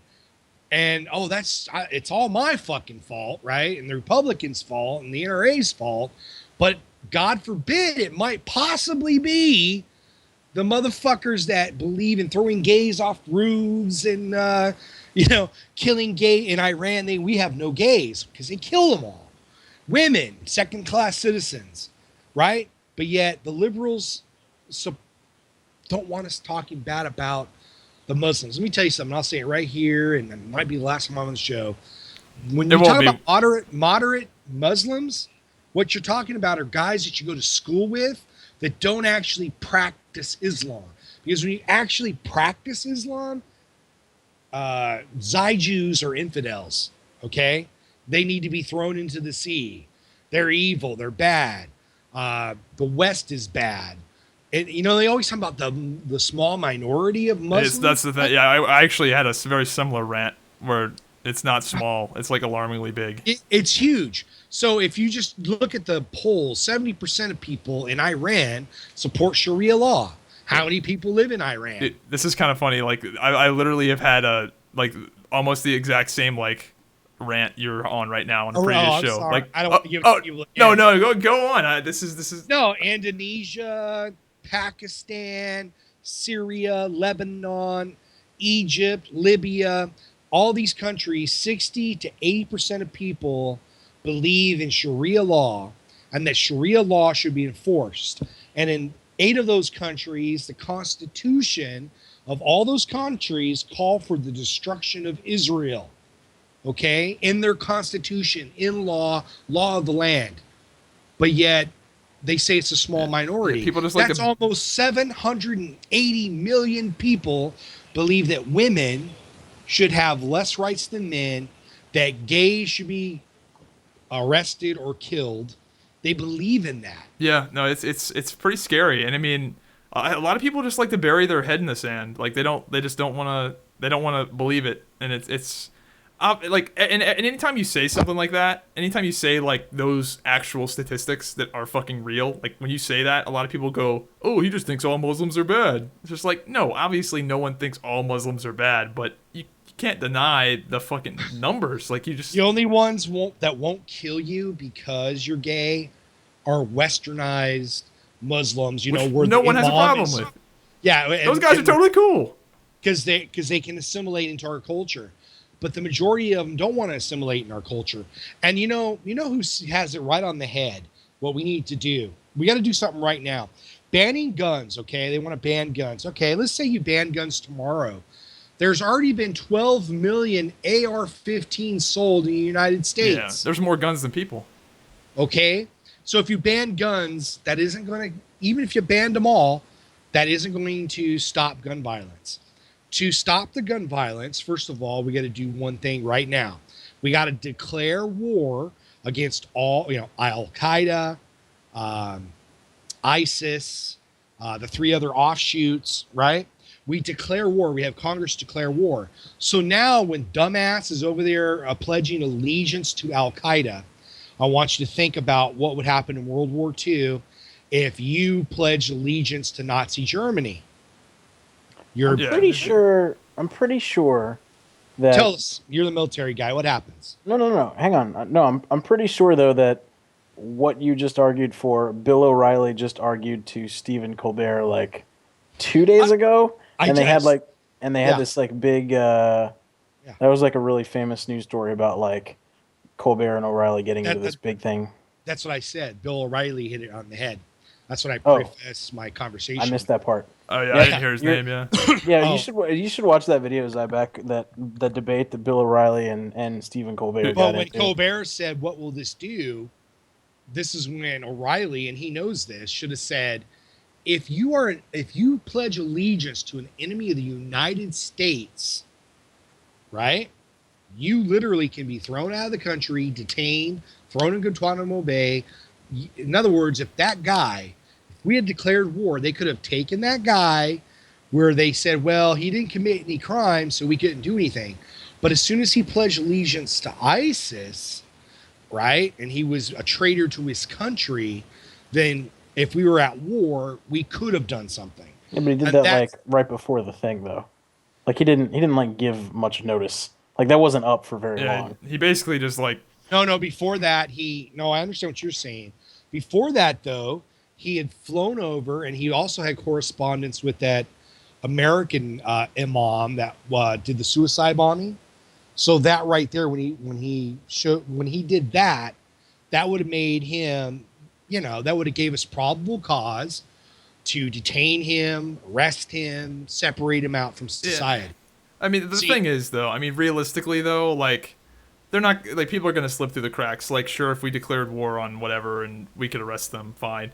But I think, realistically, people are just going to have to take responsibility for themselves and arm themselves. Like, right. Have you been to Israel? I know you're a Zai Jew. Have you been to Israel? No. Okay. In Israel, if you go to a nightclub, outside the nightclub, they have security like we have here. But they also have guys sitting there with Uzis and MP5s, okay? Because they're expecting someone to try something, okay? And they pat everybody that comes down into the nightclub, okay? When I was 18, 19, 20 years old, 21, all those years I used to work at nightclubs, and we patted down everybody that came into the nightclub. So we need you to, and that was the second part, is we can't have gun-free zones, okay? It's hilarious that people think that's like a good idea. That says go kill people here, right? Because no one's going to have a gun. What we need to do is we created the TSA, right, after 9/11. We created, it already existed, but we gave it funding for a lot of funding for guards and, the screening and all that. We need to do the same thing. We need to create 2 things. One, funding for private security companies to work at schools, right? We should have armed guards at every school in America. And then number 2, we need to bring back auxiliary police. And that way we can bypass the reserve police thing where a lot of cops don't want it, having a federal mandated auxiliary police thing. And the reason for that is we want the people that live in the neighborhood patrolling the neighborhood, once or twice a month on the weekends or during the week. We want them volunteering to take up, guard duty at the local schools. Every time you have a movie theater, there should be armed security guards. When you go to the mall or anywhere in America for a long time, they start taking the guns away from the security guards and they're walking around with flashlights and radios. No, we need armed fucking guards. So that when this guy goes on a rampage and he starts shooting, he'll probably get 3 or 4 of them before the security can take him out. But if we had that, people wouldn't be so tempted to walk into the mall and just start shooting people like fish in the barrel. If they knew someone's there. You know. So my thing isn't so much like the guard. Like I don't think the guard thing, like having guards everywhere, is particularly a good idea. I mean, obviously for things like stadiums, of course, like big fucking gatherings of people, like yeah. But I think more of it should just be the responsibility of people to, because like you can't guard everywhere. The police can't police everything, and I don't even think they should try to. Like I think the police, I'm a little hesitant of expanding the police's power, to be honest. So I'd rather the people kind of just take some fucking responsibility for themselves. I want to do both. I think we need both. I guess I just want to do one. I'd rather the people take responsibility rather than that's great. Further the power of the government. But we're not going to send little kids aren't going to go to school with guns. So at the very least, well, if the teachers, like I know for a fact that the teachers in our school, despite it being a gun-free zone, many of them carried. That's great. I want that, but I just still think the children are so valuable and important to us. Yeah, maybe guards for the schools. You got to give me schools. A lot of schools do. A lot of schools do. Like our school a lot had of high had schools, but cop, not elementary school. See, that's the problem. Right. It's the elementary schools. Well, because in high school, I mean, the guards are there for the fucking kids, so they don't beat the shit out of each other. Just as much as they are the whack job that comes in. Yeah. Like, yeah. You know. Plus, high school chicks are like prime for the raping. So whereas like fifth graders and like I got a hankering for second graders aren't as much. So yeah, I think we just need elementary schools should all have armed security. And we should just make that mandatory. Boom. Well, our school did. I mean, we had one guy, but I mean, whatever. But I think most schools do. I don't even think that's even something that needs to be changed. I think most just do. Well, high schools do. Yeah. Right? Junior high schools do. In fact, my cousin is chief of. He's a chief now. Wasn't always, but he's a chief now of Rialto School District campus security. Right? He makes a lot of money too. It's crazy, but they finally have AR-15s and they're locked in a safe. They don't carry guns on campus at all. Only at nighttime. During the daytime, like at the high schools and junior high schools, they don't carry like handguns. But at every school, they now have a vault and it has rifles in there in case somebody like jumps off crazy. And it's pretty cool because they don't have like the school police out where I live. Down in LA, they actually have school police. They have so many different police departments in the LA area. You don't just have LAPD, but they actually have school police. They patrol and they do a pretty good job. That's why you don't really hear about that happening in LA because they have actual police officers. You guys watch Game of Thrones? I actually just started watching it. I'm on episode 3 of the first season. All right. Well, once you figure out your life, I picture like what he's talking about, like little rich kids. Like, so right now she's got like the reanimated fucking hound who walks around like guarding her all the time. You know what I'm talking about? I picture rich kids having that in your world. The hound. Like, you know what I mean? Like this little kid runs out to the fucking like cafeteria and somebody wants to take his pudding, and he's like, "I choose violence." I choose violence. Oh God. And this fucking hound just regulates on all the other fucking kids.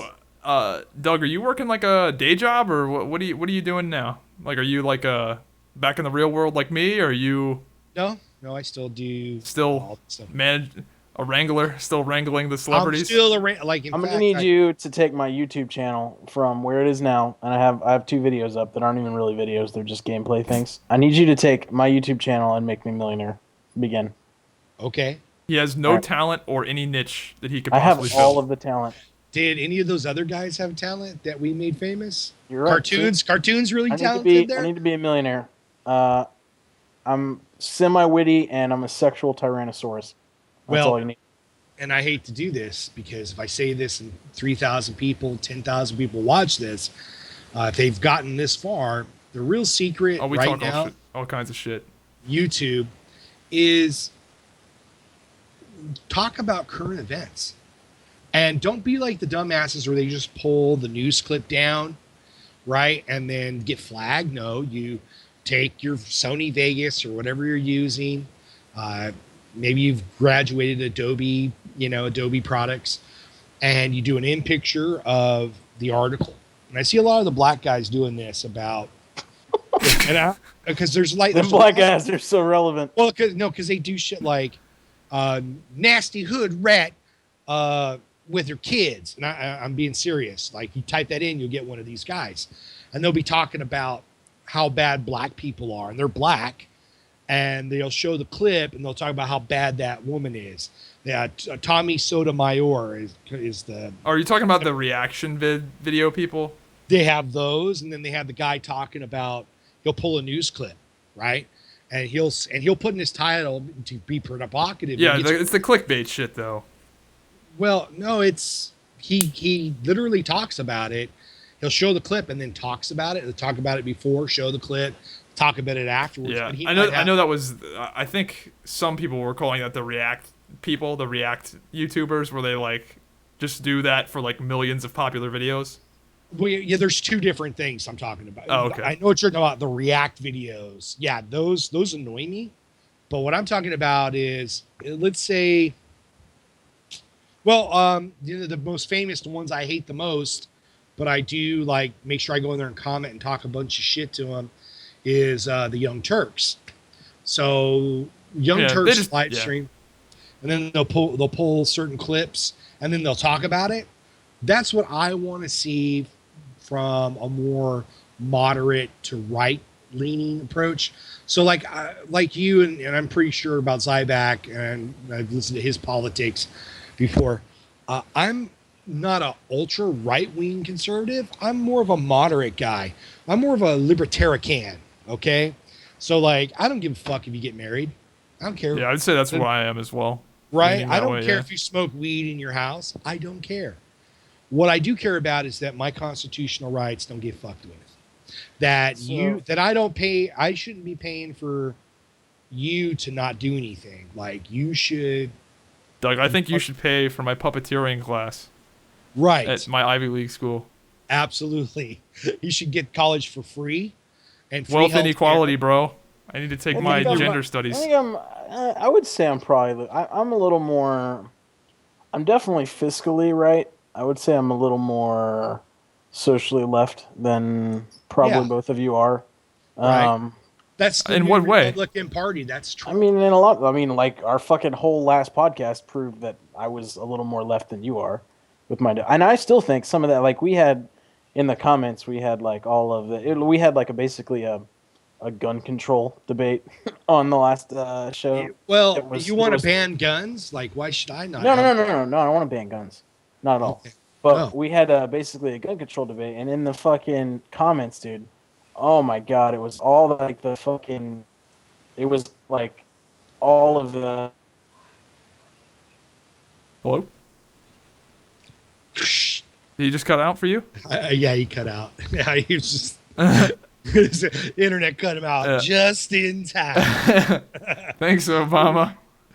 Thanks, Obama and Al Gore for inventing the interwebs. I think like like Milo. Yeah, you know who Milo is, right? That dude is entertaining as fuck. Love Milo, right? And you know, I've had gay friends that are cool. They're just like him. Lesbians, I hate them too. Just like Milo does. I hate feminists, just like Milo does. But he's a fucking character. Dude, he's so smart. Dude, if you actually he's good. He's one of those people that like I could argue that the sky was blue and he could say it was green and I'd still lose. Like he just can't. Like he's just one of those people you would never win. Yeah, if you actually shout him down and not let him talk, you miss just how fucking smart he is. Yeah, he's just good at arguing. And like. He can, like, when we talk about these points, like we have like it on the bare basics, he can go into depth like, and I think to myself, Trump, will you please bring the guy? I know he'll try to suck you off. That's just, you know what, you want to be president, right? That's the risk you're gonna have to take. Bring Milo to your office and have Milo run your campaign, because Milo hits it right on the head. Like even when he went down to Orlando, you know, like the Democratic Party is defending people that hate gays.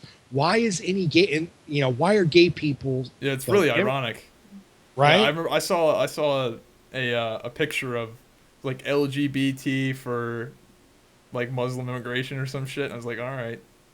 Yeah. It's like bringing, it's like like Jews like bringing like, hey, join the Nazi party. Dude, Be all that you can be. Join this Luftwaffe of the day.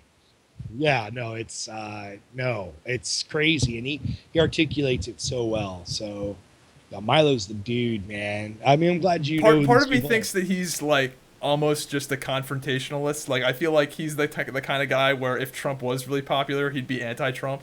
Like I feel like he's just that guy that would just go against the grain just for the sake of it. Well, you know, because it's funny. It's like I mean, he is like the ultimate, like, he's an openly gay Republican that's also religious. It's just like, wait, what the fuck are we seeing here? Is that possible? Yeah, how's that possible? Right? But you know what's funny is that's the Republican Party. Like, there are so many people that believe like we do, and they're kind of fucked because the old white dudes that we have in the Republican Party that tried to stop Trump all year, you know, those guys, we don't relate to them. We don't see things like they do. They care about their stock dividends and all that shit that they're doing, right? Like people like Mitt Romney that even I remember when I had to go down there and vote for his ass. I'm like, well, I guess I'll vote for Mitt Romney because he's not Obama, right? But he doesn't excite anybody, and they don't speak. They want to. We're never going back to the 80s and 90s, just so Republicans understand. The Christian right-wing voting bloc is never going to elect another president. Yeah. There's not enough of them left. You know, they're dying. They're gone. They're gone. I mean, people are not going to church. They're not, and even the ones that do go to church, it's so watered down now. William Dopamine. Okay. Is he back? Okay, let me invite him. Yeah, got it. Add to group call. There we go. Yeah, no, that's. Yeah, I think the Republican Party in general is just like it sucks to be like a young like conservative guy and not be represented at all, really. Right. Because it's just like, wait, no, I don't like hate gay people. What? Yeah, it's either like I want to pay for everybody's college or I hate gay people. It's just like, wait, why are these the only two choices? Right. They're not. Gary Johnson. Yeah, I actually look that Gary Johnson guy. What do you think of that guy, Doug? Do you even know about him? Look, okay, that's all well and good. But if we vote for him, we're gonna put that bitch in the White House. Yeah, that's the thing, dude. Yeah, but here's Hillary the thing, Clinton though. is like such a fucking no-go. Here's the thing, though, that Gary Johnson, I think, is gonna pull more from. Yeah, well, I think he's gonna pull Sanders people a lot. So I guess he is gonna pull from the left. Really? But here's the thing, though. Yeah, these Republicans want to keep. They'd rather keep Hillary than get Sanders or Trump because Sanders and Trump means the end of the good old boy network. But here's the thing. Yeah, I can see that. Here's the thing, though, is that like, if you've ever thought to yourself, man, third-party candidates sound pretty good, but it's a fucking waste because one will never win.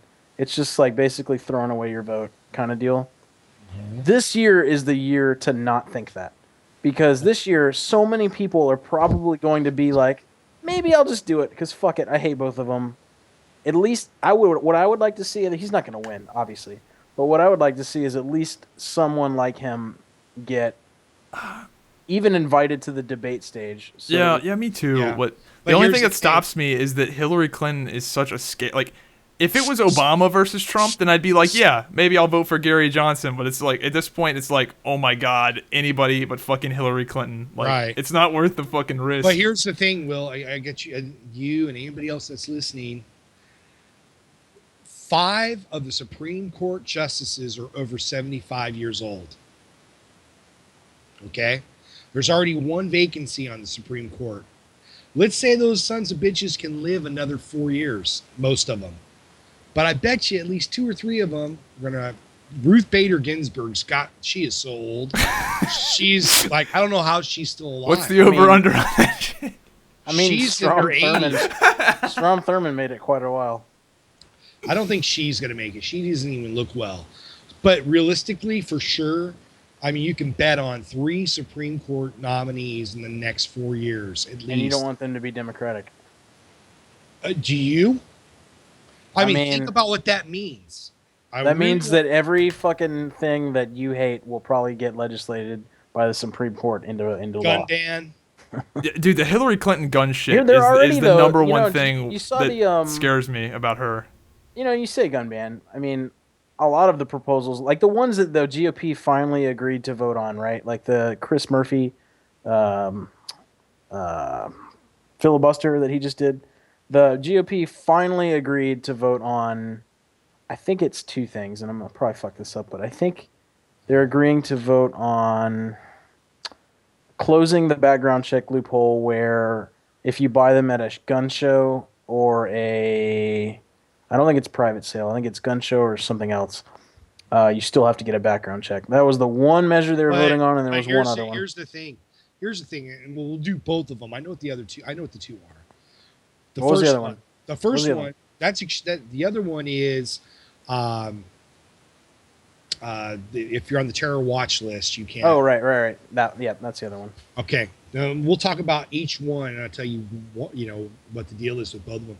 So the first one, where you're talking about the quote unquote loophole, state by state, whether you're at a gun show or at a commercial dealer, right, or retail dealer, you have to follow that state's gun laws, right, for background checks.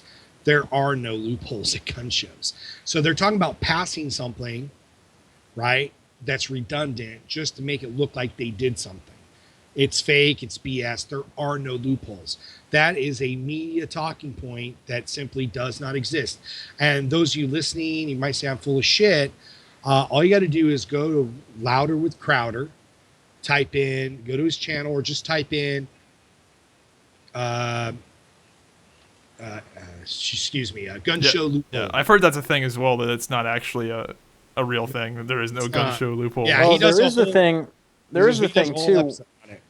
There is a thing too where the guy brought, I guess Dylan Roof bought his gun off of the whole default proceed thing. So like, the FBI has basically like 3 days when they do a federal background check to make a determination, like yay or nay, on whether or not they approve you. And if there's some reason that they take longer than that, you just buy your gun anyway on this thing called default proceed, which basically happened to this Dylan Roof kid. So I guess that's another thing they'll probably vote on it at some point. Well, they've had instantaneous background checks for a long time now. It's been years, right? They passed that a long time ago, where just like a cop can run your name, it goes into a system. If you're not in the DOJ, Department of Justice, or your state's DOJ, as a convicted felon or someone that shouldn't own a gun, they're going to let you buy a gun, right? And then the second one, and this one it's definitely here's the talking point. I mean, like the terror watch list thing, it's difficult because, like, just because you're on a terror watch list, there's nothing illegal about that, right? Like you can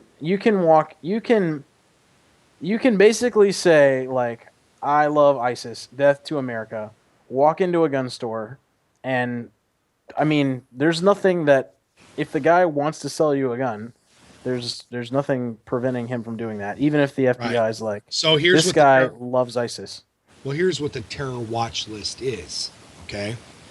The terror watch list is made up not because you did anything, but because someone that's in bureaucracy has decided to put your name on there.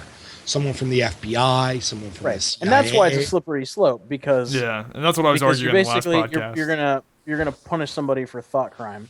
But here's the other thing, though. Right. That's very scary, considering the NSA exists too. Right. And it's like in but 1984. here's the other part. Who controls that? If you do that, you have to have actual real data before you put people on that watch list. And when we start putting American citizens on there that we feel are enemies to the state or might be speaking out against President Hillary, now all of a sudden they're on the watch list. So Zybak can't buy anything because he made a there needs to be obviously, if they do that, there should be some sort of intelligent check and balance on it. But here's the other part of it, right? Like, the thing that I kind of take issue with a little bit. So remember back when we talk about the Baker and we talk about Kim Davis, right? So the Kim Davis thing, she is government appointed official, doesn't agree with gay marriage because she's Christian, whatever, and refuses to sign these marriage certificates, even though the government is like, it's your sworn appointed duty, you have to do that. And she says no and stamps her feet. Well, Ted Cruz and Mike Huckabee and I think a couple people fucking pull up in the GOP bus and they're like, we defend this lady's right, and because they're fucking idiots. She's being infringed on and blah blah blah, right? That happened. So let's just hold that to the side for a second. Okay. Then you have the gay baker thing, where you have the private business who basically says, I don't believe in gay marriage, I'm not going to make you a cake, blah blah blah.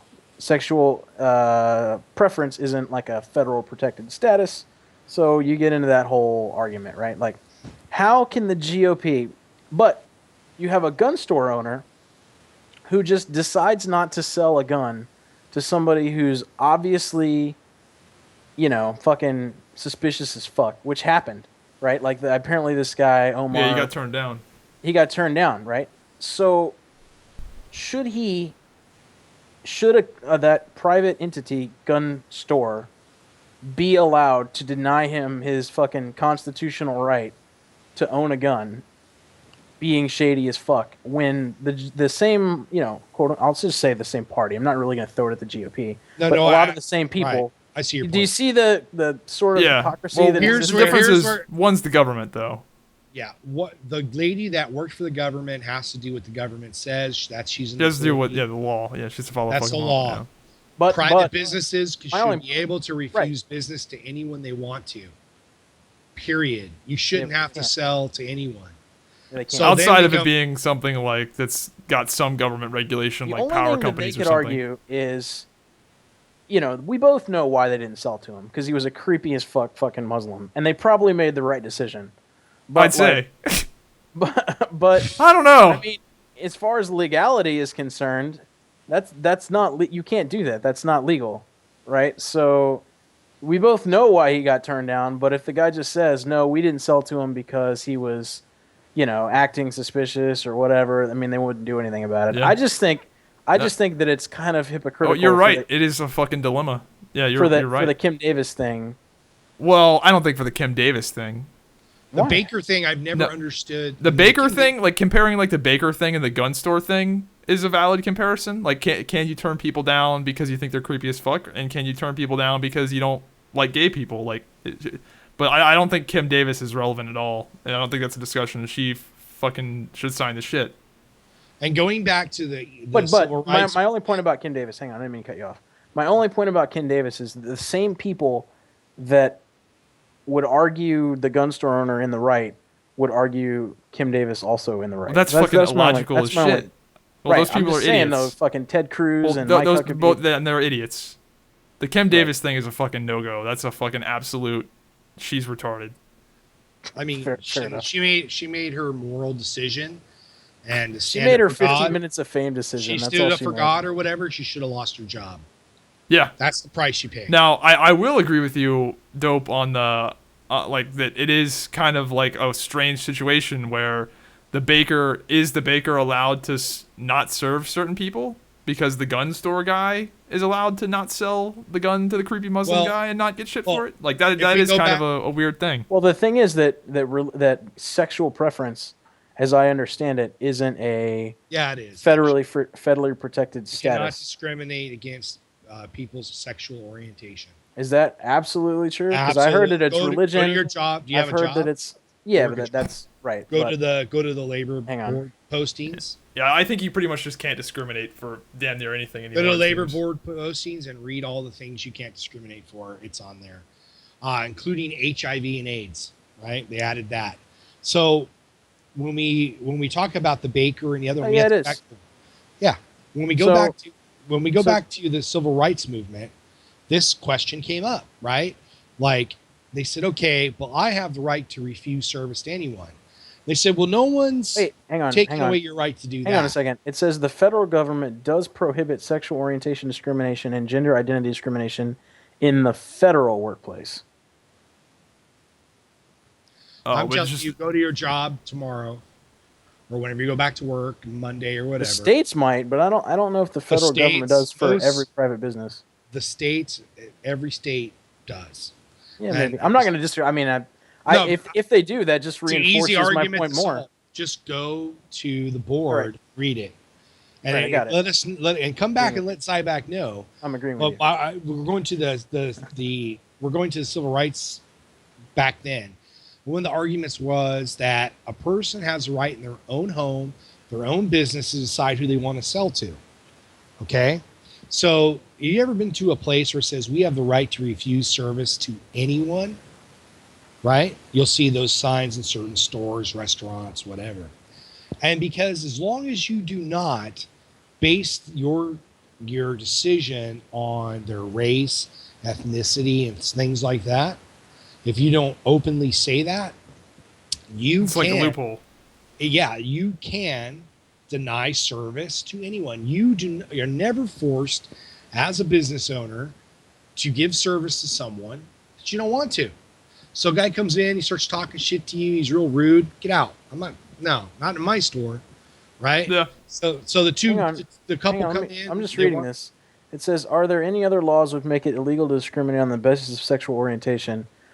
And I'm reading this something on workplacefairness.org or something, and it says 22 states and the District of Columbia have laws explicitly protecting LGBT workers from being fired because of sexual orientation. However, there are still 28 states that allow an employee to be terminated on the basis of sexual orientation. Yeah, we'd have to figure out that. It's almost a pointless argument because you can't litigate discriminate. Like you just can't you can't be like, ooh, you just people are going to discriminate if they want to discriminate. They'll make up some right, and that was excuse my point. like, Is I don't that like fucking people. The gun owner is going to be like, no, I denied him service because he was shady, or I denied him service because he was wasted, not because he was Muslim. But we all know why that fucker got denied service. True, but they did right the way they worded it. They didn't feel comfortable selling. Right, it's they're not fucking silly idiots. Fucking I mean, it's thing. right because of his behavior. And so if you went back to the baker thing, the baker just said, no, I didn't sell to her because she was being shady as fuck. Right. You'd have to be like, and I mean, she was rude to me. They were rude to me. They talked to me bad. But she didn't. They had nothing to do with them being gay. I just didn't. We don't make those kind of cakes here. That we're not. We don't make cakes for assholes. Yeah, you don't. For big jerks. But I mean, that would have been smarter. But they didn't. They said no, we don't do it because of this blah blah blah. So now they'll litigate it in court because going back to the civil rights movement, that was a big argument because the person that owns the store has rights too, and you can't force someone to serve someone else.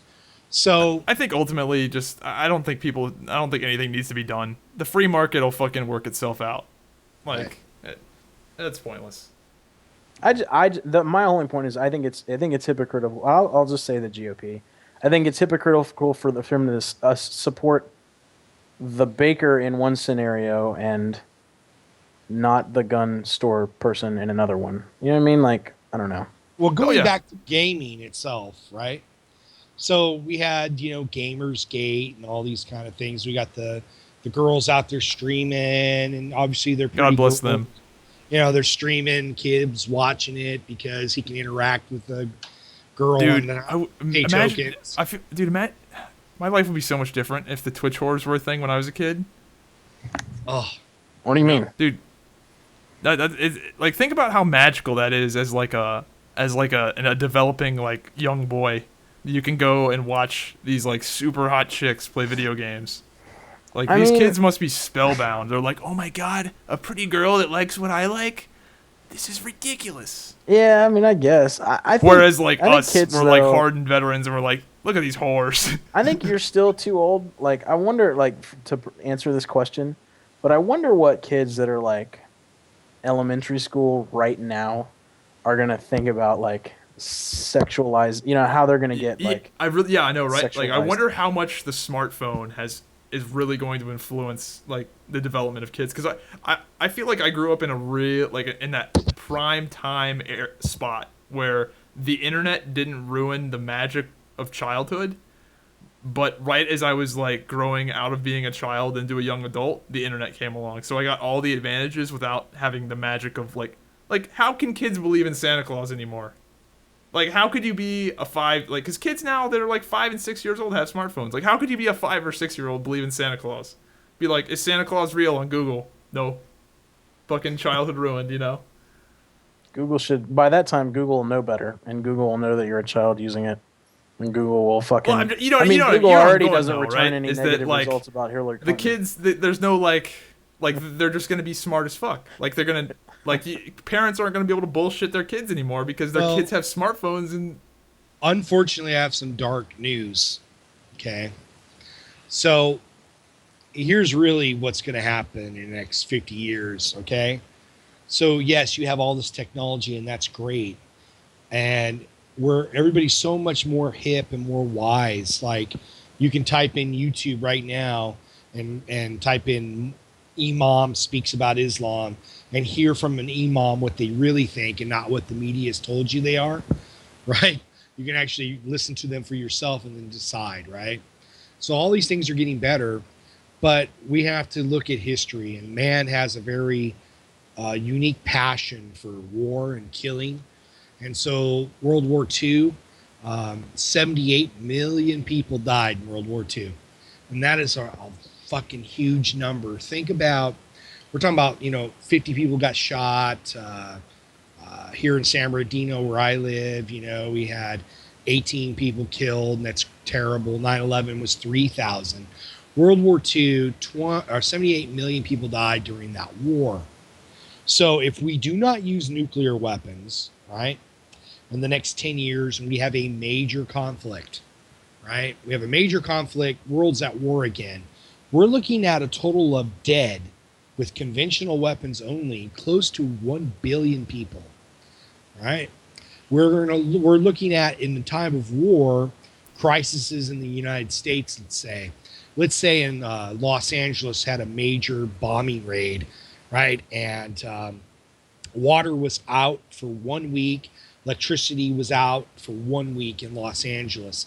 The Los Angeles basin has about 30 to 40 million people, and 30 to 40 million people with no food or water in time of war. What's going to happen? There'll be chaos, right? Yeah. All these people want to ban guns and everything. Turn the water off for 3 or 4 days in Los Angeles. Turn the fucking internet off for about 2 or 3 hours. Right. And so what we're looking at is we're right on that edge. Any day now, I mean, you can start counting down for the next major war. Not on Vietnam, not on Iraq, Afghanistan, and those tragic. I have friends that died there, and people I know that went and fought there. Those things are tragic, and we lost good men. Mostly, we have more men maimed coming back from Iraq than even Vietnam. So think about a major war in the world where 5 or 6 countries go at it. And we're talking 100, 200, up to 1 billion people dead, right? I don't know, man. I mean, it's only gonna I mean, the wars though are a lot more.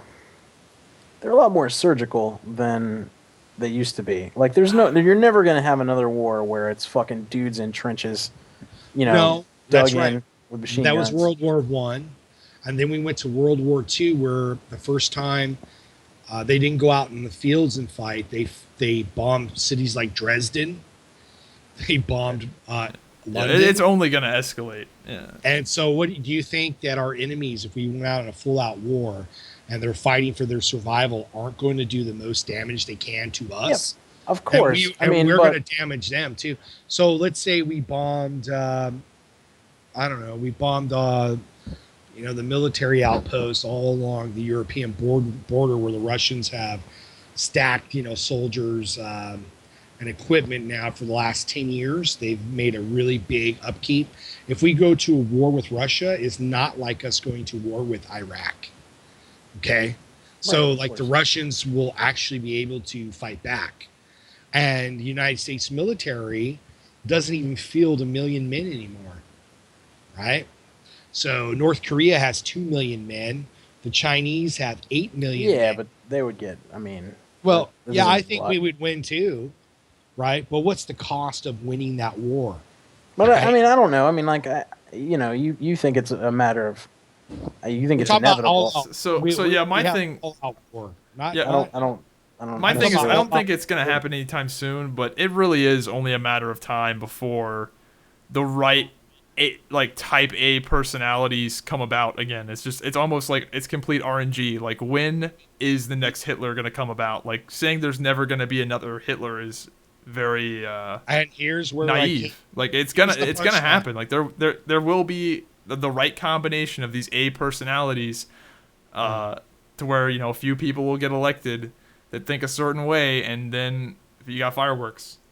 And there you go. And so what we have right now, we have a move in our country where they're saying, well, most people want to ban guns, right? Democratic socialism. Well, let me enlighten you there too, because Adolf Hitler wasn't right wing. The Nazis were a left wing socialist party. And their idea is that the government had the best ideas and knew what was best for the people, and they should control major corporations. So we go back to Obama and we say, what happened in the bailout?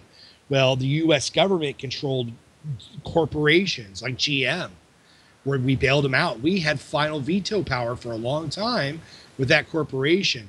So if we elect socialists and they get into power, and the government has more authority and more power, where the government is now deciding what is best for the people as scary whole, as fuck. then all we need is one guy like Adolf Hitler to come into power, and now he has all this power.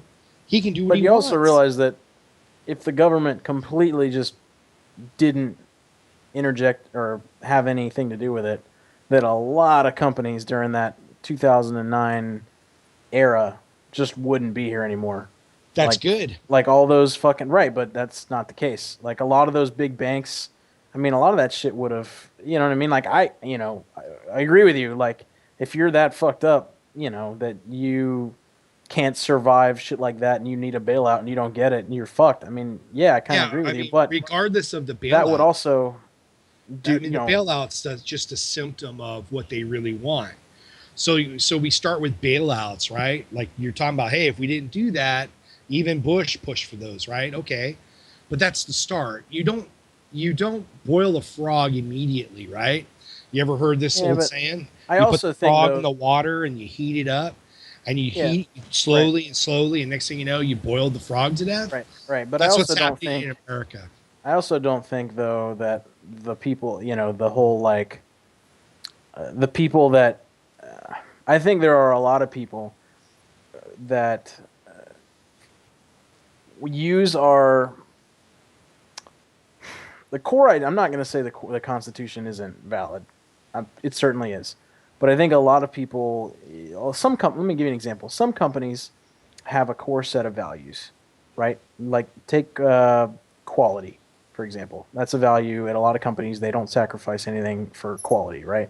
Well, that can also lead to you not innovating very quickly and you falling behind your competition. And while it's a good value to have, it can sometimes stand in your way. And I think that in today's discussion, people on both sides of the coin are so scared of like having any sort of like conversation where either side gives up, any fucking ground, that a lot of people use that lean on the Constitution in a way that could be kind of unhealthy. And I'm not saying that the fucking amendments aren't. Great. That's great in the nice utopia.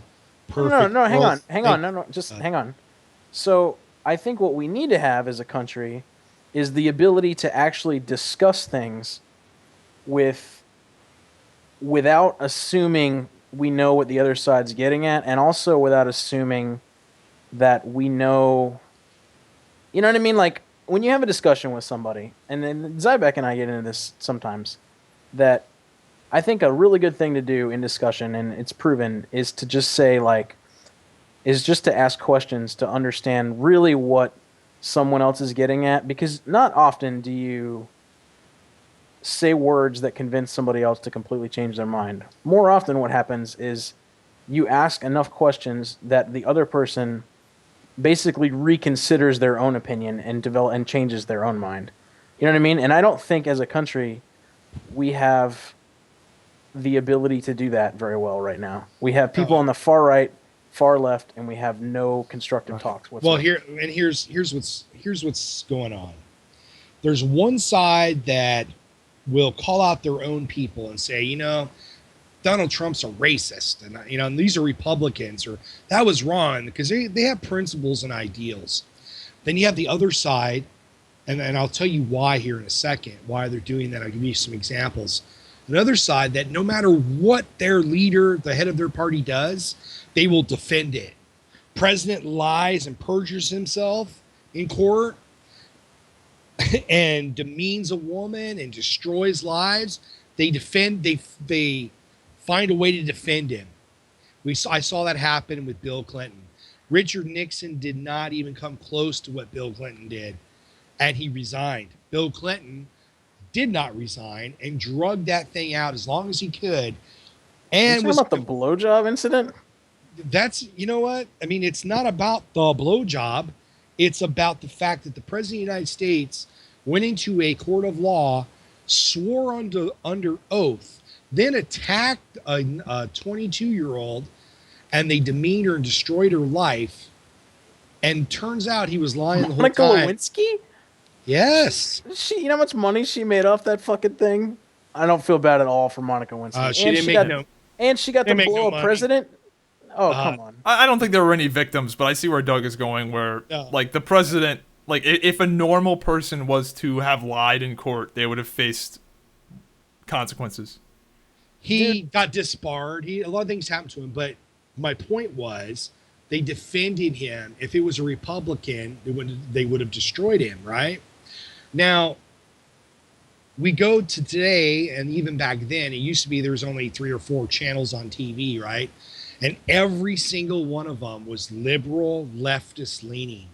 We come to today, every major media outlet is a left-wing organization, from Fox News, isn't MSNBC. They kind of moderate. I wouldn't call them left, but they're definitely not far right.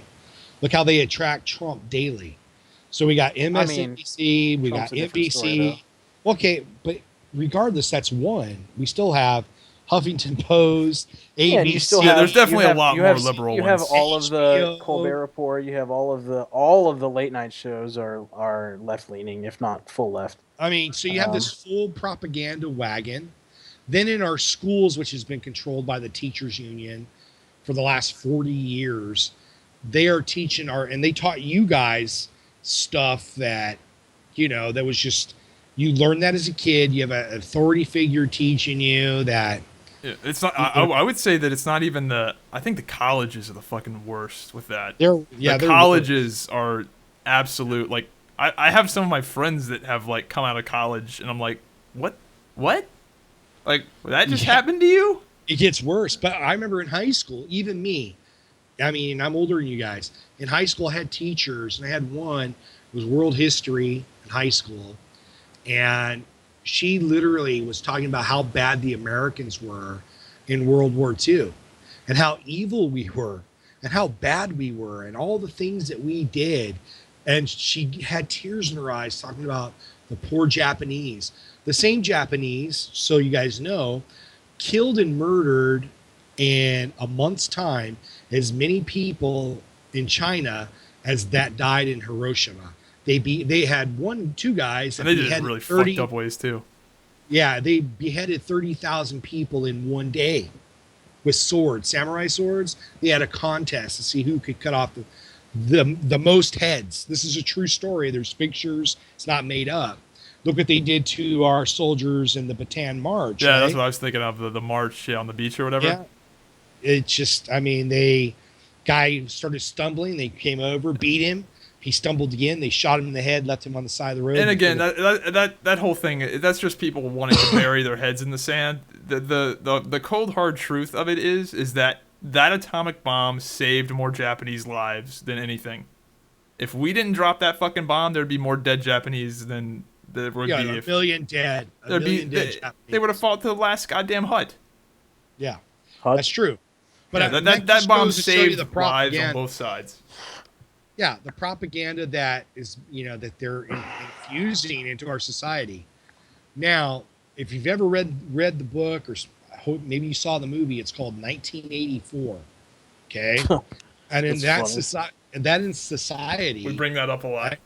Yeah, Zybak 1984. does. Well, dude, because Because like it's happening. the NSA shit. Like, why people don't care about the NSA is fucking so alarming to me. That is like why are people not like making a big deal about that? I don't know. Yeah, I worked as a contractor for a company that may or may not have worked for that when I was younger. So I will tell you that a lot of the stuff that we're just now finding out has been going on since Of I was course. 18 That's the years old. thing is like that shit. I mean, like I told him, like if you don't think in today's day and age that you can connect this mysterious smartphone device that you have to a network, that you don't know how that shit works. You don't. But Like you this is kind of what do, gets me the but most. you don't. These people think they're so smart, right? The liberal types, your liberal friends at college, they're the real sheep because they're listening to all the propaganda, all the media, and what they're doing is they're selling themselves to the real masters of the world that want them all to fall in line, all to do what they're supposed to do. Some people will be here, some people will be there. In Soviet Russia, they used to decide early on when you were in school what you would be, what you were geared to be. You're going to be this, you're going to be Yeah, that, you're we'll going to never be. do that though. We are doing that. We're not doing that. Oh, absolutely.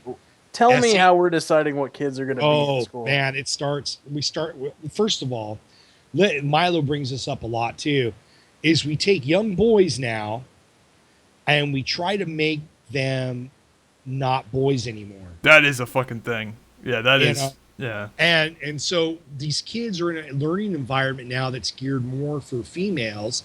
The boys have to try to learn like girls. They don't learn that way. What the fuck So are you talking about? absolutely. What are you talking? Give me an example. Like, what Oh, are you talking? Like, the only thing that I can think that you're actually talking about is the whole gender sensitivity bullshit. no, the Which, way they learn, they've changed the way that kids are taught in school.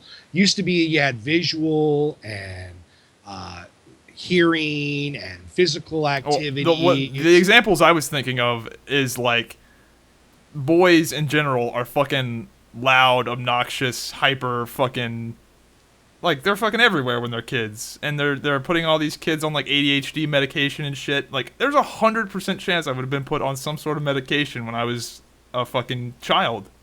Nowadays, if I was a kid, I but mean, that's not telling you what you're gonna be, no, though. but but it's that's what it's coming shaping. It's to. shaping And them. the thing with like Common Core, like everyone shits on Common Core because of the way they try to. I mean, honestly, like the like What's the argument? I I guess was I'm not privy on the Common Core shit. Well, I'll tell you what. You had No Child Left Behind, which was Bush's. Then Obama came in, got rid of that, and made Common Core, which was now designed by the teachers' unions. The No Child Left Behind came in and said, no schools, if you don't get kids' test scores up and actually teach kids how to read and write, and if you're not doing that, you're not going to get this funding, right? And so the teachers union and the liberals were all against that because it actually made them try to teach kids how to learn. But now we have Common Core that provides this and says, okay, well, yeah, for each school, your basics will be different based on federal guidelines. So in like Detroit, the standards are lower than, say, Virginia, because kids in Virginia are going to be smarter and more able to function in their environment than, say, a kid in Detroit, is the thinking behind Common Core. But the federal government is mandating that. And so the argument against Common Core is the local people in Detroit should decide what their kids should be learning and how they should be learning. Not someone that's out of the government. Purpose of purpose of Common Core is to ensure that, like, if you have a teacher that's an idiot, which happens, like there are some Frequently. teachers that are idiots, and you suck at fucking, you can't explain shit, you don't know, like, the purpose of it is to ensure that kids learn the same Standardized. and good methodology. So like the thing that always gets argued is right, and I agree that we test the just shit. so you out, know, you hang on. No Child Left Behind was that. Common Right. Core replaced that, and it's not that now. They don't put any emphasis on teachers. They don't fire teachers under Common Core. They basically took all those good things that you just quoted. That's from Bush's plan. Common Core does none of that. What I'm saying is the reason that Common Core gets a lot of shit, like they use a lot of people that argue against Common Core, they'll use the example of math, right? Where they have two things that they're trying to subtract, and there's the quote unquote normal way that most people learn to do it, where you just do the thing and you carry the numbers and you just do it like that, right? Well, in Common Core, what they want you to do is go to like tens and hundreds and figure out through addition subtraction kind of deal, and you'll see these Facebook posts all over the place that are like, oh my God, I have an engineering degree and I can't figure out my kid's fifth grade problem. Look how stupid the answer is, blah, blah, blah, blah. But if you actually sit back and think about what they're trying to get your kid to do, a lot of those like techniques are much, much better at preparing your kid, if they're successful at doing them, for higher level type thinking. I think people are confused of what Common Core is. I'll be honest, I don't fucking have any standardized right now. So they took a lot of the things that were making schools make kids learn, and Common Core just make sure that these schools get funded. It's more about funding than any actual teaching, and that is what the people that are that's a different. That's the teaching kids to take tests and not to actually learn an argument, which I agree is probably valid nowadays because they want you to be. But going back to my original point when we started going off into this, is we have the Team Democrat, the Team Socialist. They are pushing for this world. They have a world agenda that everybody will fall in line and conform to what the state, right, socially and everything else they're going to control. So 50 years ago, having gay marriage would have been, are you kidding? Right? To, if you're against gay marriage, you're a bigot and you're a hater, right? So they've taken all the values away. Well, trust me. I think you're perfectly fine being against gay marriage. I don't think you're perfectly fine. I don't think you're perfectly fine legislating against gay marriage, and there's a difference, right? Like you can like look at fucking what Chick-fil-A did after the Orlando bombing, right? Like Chick-fil-A funds like anti-fucking LGBT organizations, but after the shooting on the gay club, they opened on Sunday and they gave away free food to the fucking blood donors to give it to the gay people. So there's like a difference between. Well, they were never but that's the media agenda. That's a great example, because Chick-fil-A, they're smart. They've never done anything to gay people. The only thing that money to organizations the hatred is what makes that chicken taste so good. Only thing Chick-fil-A ever did is they stayed closed on Sunday, and their owner said, "I'm against gay marriage," and they donated money to causes. They might have donated to organizations that put things on ballots to make gay marriage illegal in certain states. They donated to Proposition 8. And that's the difference between. But that is not hate. That is, they don't think that marriage should be skewed, because the argument for gay marriage is another twisty slope. So you're going to tell me that 2 men, 2 women can get married. And keep in mind, I don't care what people do, but I'm going to give you the argument. Here's where I think it's fucked up. But yet, you're going to tell the Mormon guy, the FLDS guy, that believes as part of his religion in plural marriage. Why is it different though? Because as a human being, now listen, just take man, woman out of it. As a human being, we've agreed in this country that you're entitled to 1 civil partner, not 50 civil partners, because that comes with things. Why are your beliefs more important? No. It has nothing to do with beliefs. It has to do everything with what that actually means. And what it means is you get, things like tax benefits, you get blah blah blah. Why? Because if your religion is you marry 5 people, why should you get 5 times the fucking tax credit that I do? Then we don't give you 5 times the tax credit. But in you the same have to, argument, because then it's not marriage. All these commercials about love, right? Love is love. Who are you to say that he don't love all 5 wives? Love is and tax all 5 credits.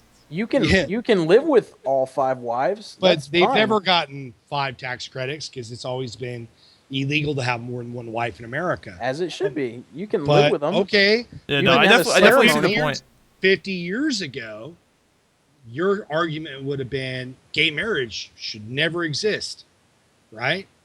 I don't know if that would have been my argument. Well, I don't think that would have been. Well, there was a guy like you 50 years ago that he would have said there's no reason for you guys to get married, right? I don't know, man. So I'm now just saying that there's a sympathizer. big difference. You're though. making a great argument, And right? you also have the argument of what if my religion is I fuck sheep, right? Why like not? why can't I marry a sheep? Why can't you? Because it's not a fucking human, and Love you get is one love, human. right? Yeah, All you gotta do is watch the commercial on TV. Love is love. The Who different- are you to judge? You're not someone I like to judge this. what I I stick like my this. dick in, but you're here to judge what I get a tax credit for. Okay, Like- well, wait, hold I up. just want a goddamn tax credit. You I don't want to get get one married. credit. Is there any You get way I one can tax- not get married and get the goddamn can tax Get credit? one human partner. One. No. I Yes, don't one at a agree. time. If we have gay marriage, the guy should be able to marry a sheep. He should also be able to have 5 You wives. can't give a tax credit to a sheep. You only get 1 tax credit. And who are you? A vegan would disagree with you that the sheep is a person. I like how how do we get on this? I'm just saying. Look at. I'm trying to point out because of society, No, I get the point. I do. Yeah. right? They have decided what's right and wrong. And now, if we go to socialism and like a Hillary Clinton, right, and we go full socialist, pretty much, where the government's going to have the control and tell you what's moral and what's not moral, it won't be long before they go, churches shouldn't have a tax credit, right? Okay, there'll be a lot of people that say that, I like don't churches think shouldn't. they should. Right there, you go. Churches should pay taxes. Okay, so churches should pay taxes, right? Why don't So churches pay taxes? So what will happen when you take away churches' taxes exemptness? Then They'll they'll pay close. taxes. They'll close. I do I do don't think wonder so what's at gonna all. happen to all these I goddamn just think churches. fucking Joel Osteen won't be a fucking millionaire. Like okay, you're why are let me ask you, why are churches tax exempt? No, Joel Osteen, just like the real world, the rich people at the top never get hurt. So Joel Osteen will always be okay. He just won't make as much, right? Why should churches But be tax exempt? the little church on the corner will now have to pay property tax, income tax. Yeah, that's a good point. So Right? Well, they'll go out. okay, And okay, not all of them. There just won't be as many of them. okay. So now you kind of got to look from a little higher perspective. But hang on a second. Why do Zybak you is a want the- YouTuber, right? Zybak is a YouTuber who makes his money, assuming he didn't have an actual job, off of people donating to content that they're consuming, right? Or a Twitch streamer. How is that any different from me going to church and donating to content that I'm consuming? Because Well, they're the same thing. Because originally the churches were before there was Social Security, before there was Medicare, before there were social outreaches like welfare and things like that. It was the church that took care of the poor. Yeah, they're nonprofits, basically. And so that was why we started the nonprofit for churches and why churches have never been taxed. It was always the separation of church and state, right? Ah, So That's the good. churches actually went out Then there. make them file as an actual nonprofit fucking. They Yeah, are. that's the thing, right? Is that so many of these They are. nonprofits, there's a lot of motherfuckers making a whole lot of goddamn Yeah. profit. Yeah, there are a lot of fake ones, but churches like Foursquare or the Catholic Church, Yeah, that's a tough are- one. Yeah, I'm not they sure are where I line up on that. they to be are honest. registered as nonprofits.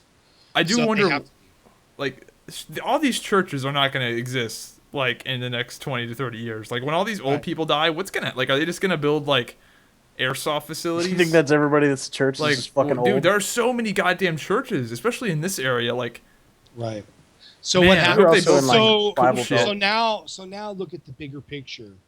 Now, when we're talking about 1984, if no longer there's a lot of churches, if people can tell you that things that you say are wrong and bad, therefore it's hate speech and you can be imprisoned like they do in Europe and they're starting to do here in America, how long before, everything that is said, some of the things that we said here tonight, considered hate speech and we're actually arrested, even though we have this Constitution, now they have passed laws where if you talk about the cops in this one state, they want to call that a hate crime. Okay. Yeah. True story. So if you speak out against the police, it's considered a hate crime. So now we've taken the First Amendment and we're starting to erode that. And then they're going after the Second Amendment. They want to erode that away as well. I mean, not all of the. Not And all of the I- legislation that they want to do. They is gonna do. take away Bernie the Second Amendment. Sanders, go to the second Democratic debate. Hillary Clinton is hitting Bernie Sanders. She's talking about, well, you didn't vote for that law that exempted manufacturers from lawsuits. He goes, yeah, I voted against it because Because it's retarded. it was a backdoor way to put gun manufacturers out of business. Bernie Sanders said it on the stage. That's exactly what it was. Yeah, it was retarded. They wanted, And he didn't actually field that question properly. By the way, he had a really good argument, and he didn't capitalize on it like he should have, because that's a stupid, like, the argument that you should hold the maker of a fucking gun liable because your retarded ass did something stupid with it. They're gonna pass that law though. That's so They're not. crazy. There's man. no way they can pass that law. They're going to get a lot of if she gets into office, they get control of the Congress. There's no way they could pass that law. If That they is the get a hold, dumbest fucking law. if they lose enough seats in Congress and the Senate, But I they think now you have a assume that. majority. I think you assume that people that want some measures of gun control I don't want think you're that law catching on. universally. Look it. If we lose the Congress and the Senate and the presidency, and we lose the Supreme Court with that presidency, all the laws they want to pass will go right through. And then when we file motions to, because it's unconstitutional, they'll get struck down by the Supreme Court. I mean, I don't know a lot personally. See, I the don't thing- know a lot of people that want to ban guns completely. So I don't. here's the thing, right? So, like, if the NSA and the Patriot Act exist, like, anything is possible. Like, Right. dude, anything is fucking possible. Like, that. As soon as I saw the NSA shit, I was like, wow, holy shit, things just got scary, because that just shows that they can do whatever the fuck they want to. Going back to what he was saying earlier about a third-party candidate, if we lose the Congress and the Senate and the presidency, When you say means- we, you mean the GOP? Or the you consider- Americans, America, The Americans? yeah. So Hillary America. Clinton's not American? Not to me. I think she's like a lizard or some Fair enough. kind. All right. Okay, not to me. I was just clarifying your position. That's If the fine. Republican Party loses the Congress and the Senate and the presidency, which means the Supreme Court as well, where they will have a super majority for the first time in the history of this country, anything they pass won't get vetoed. And when we try to, for the next 50 years, try to get them overturned through the Supreme Court, we won't be able to. So there's so much riding on this election. People need to understand that.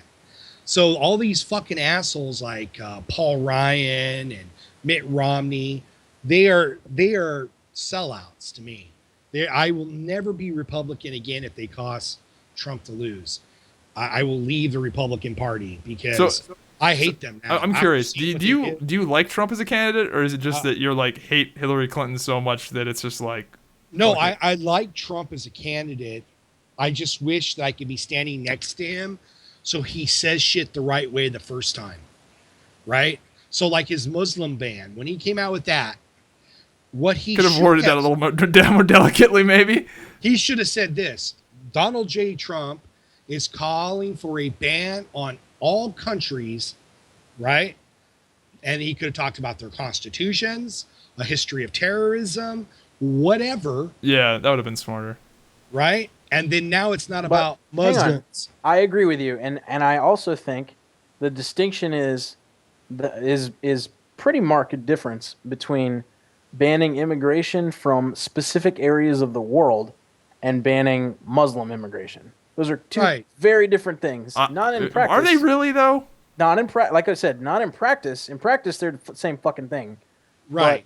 But now there's we're not also the same basing it fucking on thing a when Paul religion. Ryan goes, "We need to give people a security test, not a religious test." You're giving them a religious test. You're just calling it a different thing, which is fine. Which is why, we all know what we see. What Trump said was the fucking truth, right? And the truth is that Islam is not compatible with the West. They are at war with us. They are out to get us. They will do whatever it takes. When we have people saying that Islam is a religion of peace, they've never looked at a history book. They've never read the Quran. They've never read the Sharia. They haven't looked at the last 30 days of any Muslim country on the planet. And I mean, and again, obviously, not 100% of them. Obviously, whenever you say something like that, people are like, "Oh my God, he hates on Muslims." It's just an alarmingly high amount of them are not compatible. Well, that's the problem. It's just tell me what good thing in the last year, just maybe you can do this, or if anybody's still listening, go look up how much was given by all of the Muslim countries combined to charities outside of Muslim countries, to foreign countries, to people in Africa, the tsunami efforts. Well, Doug, they don't have much money. Right? They don't have any money in Saudi Arabia, Doug. They're fucking. The only thing they'd be able to give is their like unborn female fucking kids that they don't want. And then compare that to the Catholic Church. The Catholic Church has given 10 times more than all of those countries combined. Yeah, but I think as an American people, I think we're stupid like that. Like why don't we stop giving fucking Africa rice and give our fucking vets a fucking house to live in? Like, we have so much shit we could do here. We need free college, man. We can't be giving vets houses. We got free college to pay for. I mean, you could do a lot of things if they legalize gambling, if they legalize fucking drugs that are stupid and should be legal. You know what I mean? Like, we could do all of those things he wants to do, or most of them we could do. Whether or not they're smart to do, that's another fucking thing all entirely. Hillary Clinton and Bernie Sanders both voted for the fence. Before they called it a wall, everybody was talking about a fence. They voted for the funding for the fence along the southern border. Yeah, it was a fence before, right? They were going to build this big fence. The true story. Bush and Hillary and Sanders, they all voted for this. That was the big thing. We were going to close our border and we were going to build a fence and hire more border patrol agents. And in 1996, that sounds so much lamer than a wall. They hired 100. They're both stupid. Bill Clinton and Bush hired 100,000 more border patrol officers. I don't know if you guys know this. There was a big hiring thing for them. So it's not like Trump didn't come along and it's not a new idea. New idea. But he's a fucking idiot. Like, how's he an idiot? Look at his truth. No, because he words things like an idiot.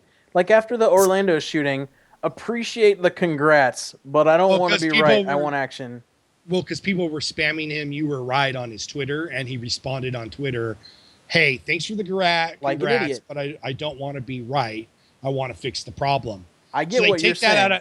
They take that out of context, the media, and make it out like he gave a public statement. No, that was a Twitter response, which is a public statement. Which he needs. Yeah, he needs to be careful. He fucked up there. I think everybody can agree that was probably not the best wording. But again, I don't think that particularly matters at all. No. And I don't think even the voters care, because it seems like Trump could actually go and murder somebody in the goddamn street and no one would care. A president who's not conscientious of what he's actually fucking saying, what do you think he's going to say when he's in a meeting with fucking Putin? Or he's in a meeting with whoever the fuck? Will it matter? Because let me tell you why it won't fucking matter. if Donald Trump is president, do you think Putin's going to try any shit? Let me rephrase your question in the form of another question. Uh-huh. Do you think that Vladimir Putin is scared of Donald Trump? Yeah. I think he would be if he was president. Absolutely. I think Because a lot of people Trump would be would scared of actually- Trump because he's a goddamn wild. I think everybody should be, 'Cause he ain't fucking including around. the supporters. Do you I'm think He's a telling you right fucking now, wild card. is not people can scared of talk Trump. shit on Bush all they want? Do you think people in anywhere in the world would fuck with Bush? Libya kowtowed to Bush. They put fucking that motherfucker to heel after what Bush did in Iraq, because Bush did something the president before him didn't. He actually, something happened to America. He fucking did a whole fucking war over it. Said, we're going to take the fucking fight to them. And, a lot of people give, it was wrong. War. Yeah, I agree. The way we fucking did the war was wrong. And there were some things we could have done better in a way that we should have done it. But my way would have made the liberals even fucking more pissed, because I would have decimated the whole fucking area. I wouldn't have fucking put soldiers out in the fucking street and let them get shot at all the fucking time. You can't do that, though. I would have went into Fallujah and fucking leveled it. But that's why I'm not going to be president. Right. Right? Doug's approval ratings just tanked. Fuck innocent lives. Just kill them all. They're fucking dirt. I don't consider somebody harboring, and this was the Bush doctrine. They didn't all harbor fugitives. They didn't all harbor terrorists. If you harbor terrorists in your fucking country, right? We're going to destroy your country. It's a law. No, Yeah. I mean it's illegal to aid and abet terrorists, but you'll never prove that in. But that's this where country. we can't play by those rules. We can't play policeman rules. We have to play full out. Yeah, but you also, it's the same reason that you can't just turn Iran into glass. You can't do that. That's not a thing you can do, because you'd only have to do it once. Right, because then everybody would be fucking dead, and you would Build a also fucking water you would park. also launch yourself into that war that you're talking about when you just But indiscriminately. if you're going to go to Iraq, right, and you're going to go to war, you have to fight it like a war. Yeah. Right, and fighting a war I does think not I'm mean- somewhere in the middle on not glassing the place, but also maybe being a little bit more. Like, Well, I feel I like we would- are you a little also- bit too you goddamn also- nice in a lot of ways. Because of- I wouldn't. You I'm also not- can't. You also can't go in there and use like ridiculous chemical agents on people. Oh yeah, I don't think he's wanting that, obviously. But No, I think no, what Doug is I mean, saying how is is it any like different than maybe we glassing could it? fucking be a little I more didn't say aggressive. glass- I didn't say glassing Iran. That was somebody threw that in the conversation. I wouldn't even attack Iran. Number one, let's deal with the fact. Let's talk about day 66 of the Iraq War, right? Operation Iraqi Freedom. We've now decimated Saddam's army, and they've hid their chemical weapons out in the fucking ditches, and we look like dumbasses. The first major mistake is, instead of doing what we did after World War II, right? When we occupied World War II and Japan, right? We kind of just, we kind of stepped back and thought, okay, now that we've gotten to Iraq, everything will just fall into place because everybody's happy to be free from Saddam. No, what happened is Saddam was the Destabilized everything. He was the fucking guy that was the dictator that told the Shias, if you fuck around, I will destroy your entire fucking town, right? And he meant it. And he only had to destroy a couple, and they fell in line, right? And then the Sunnis all, did what he said, and they fell in line. When the Kurds got out of line, he fucking whacked them, and nobody fucked around.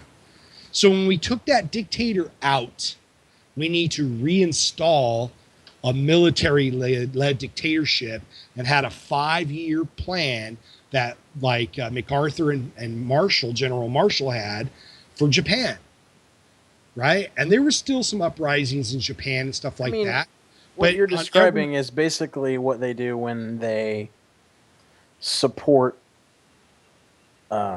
uprising groups, right? Like this whole thing with like fucking Assad and shit like that. I mean, that's what they do is find insurgents to actually do that sort of thing. No, what I'm talking about is what we did in Japan and Germany. Right. what we did there is we still, when the war ended, guys didn't go home. Some GIs were there in Europe for another 5 years. Guys didn't go home in Iraq either immediately. No, I don't. I think Doug's talking about something a little bit more forceful. Yeah, like a lot more forceful, as in not being the nice guy. Yeah, you couldn't, like, in Iraq, like when I almost went to Fallujah, right?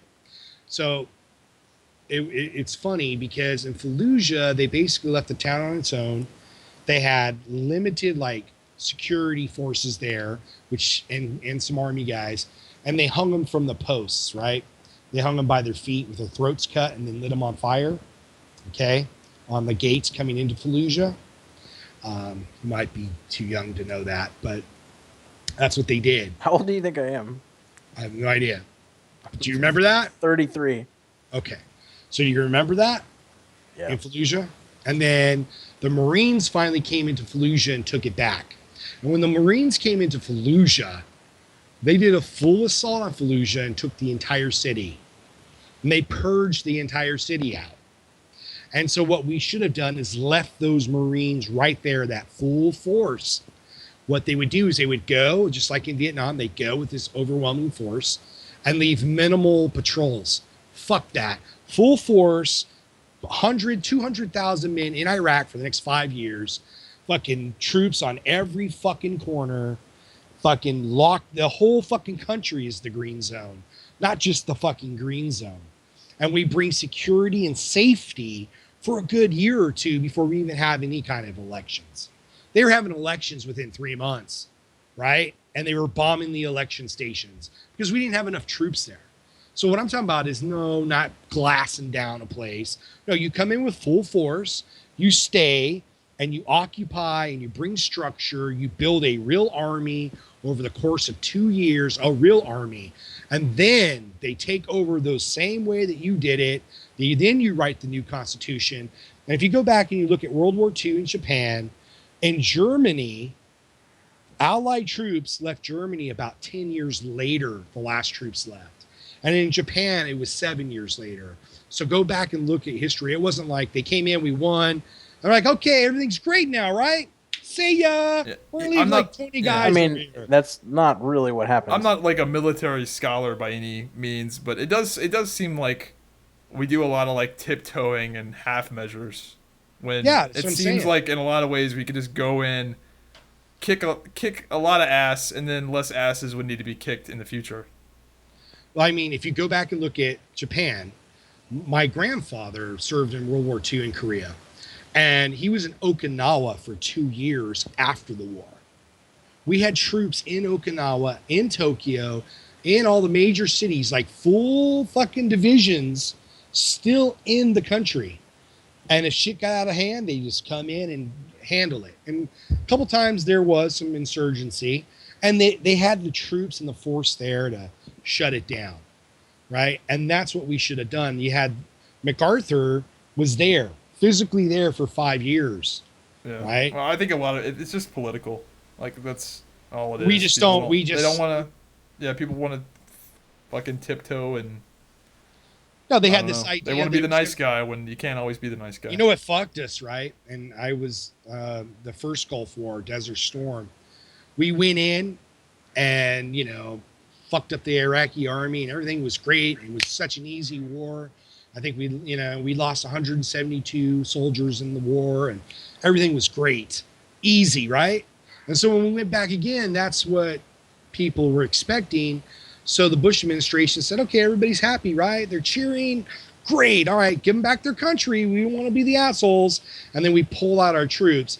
And then 3, 4, 5 years later, we have to do what is called the surge, right? Which is, if you're going to take over a fucking country of 12 million people, you're going to need more than 60,000 troops on the ground. You're going to need like 100,000, 200,000. And they need to stay there.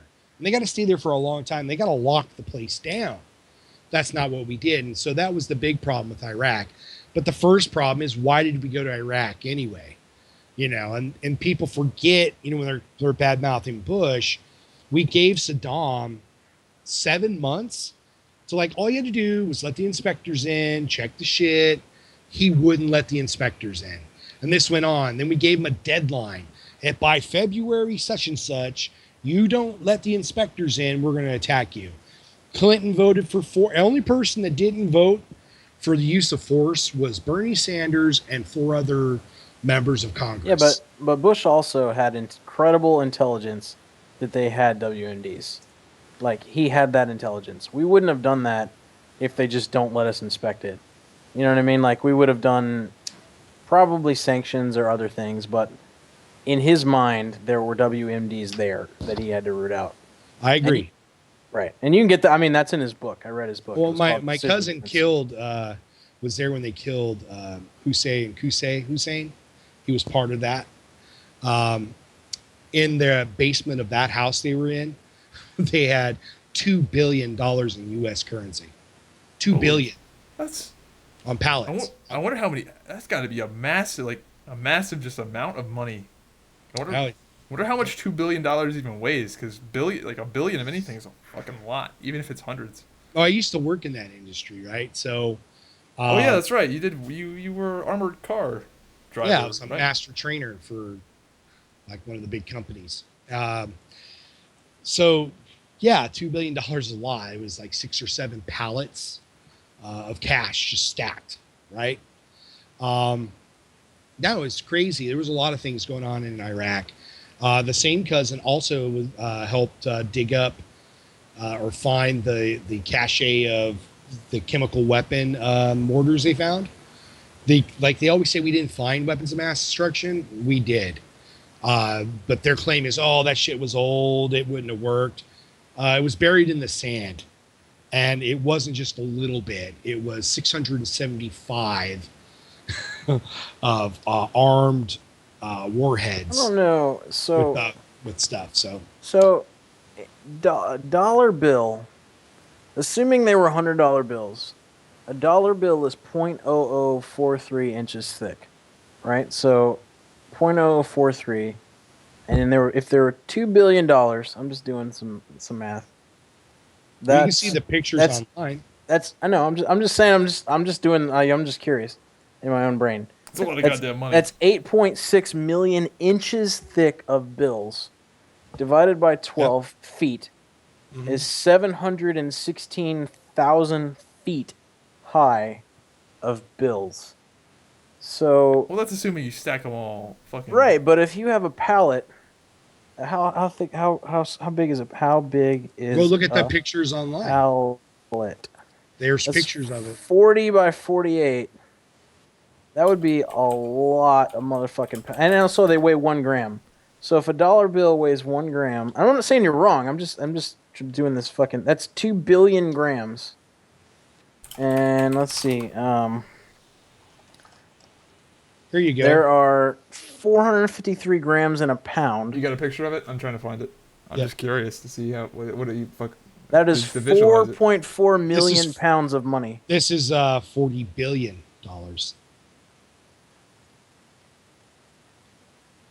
There was money all over Iraq. Holy fucking shit.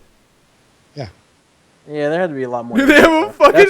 They have one of those military planes just full of it.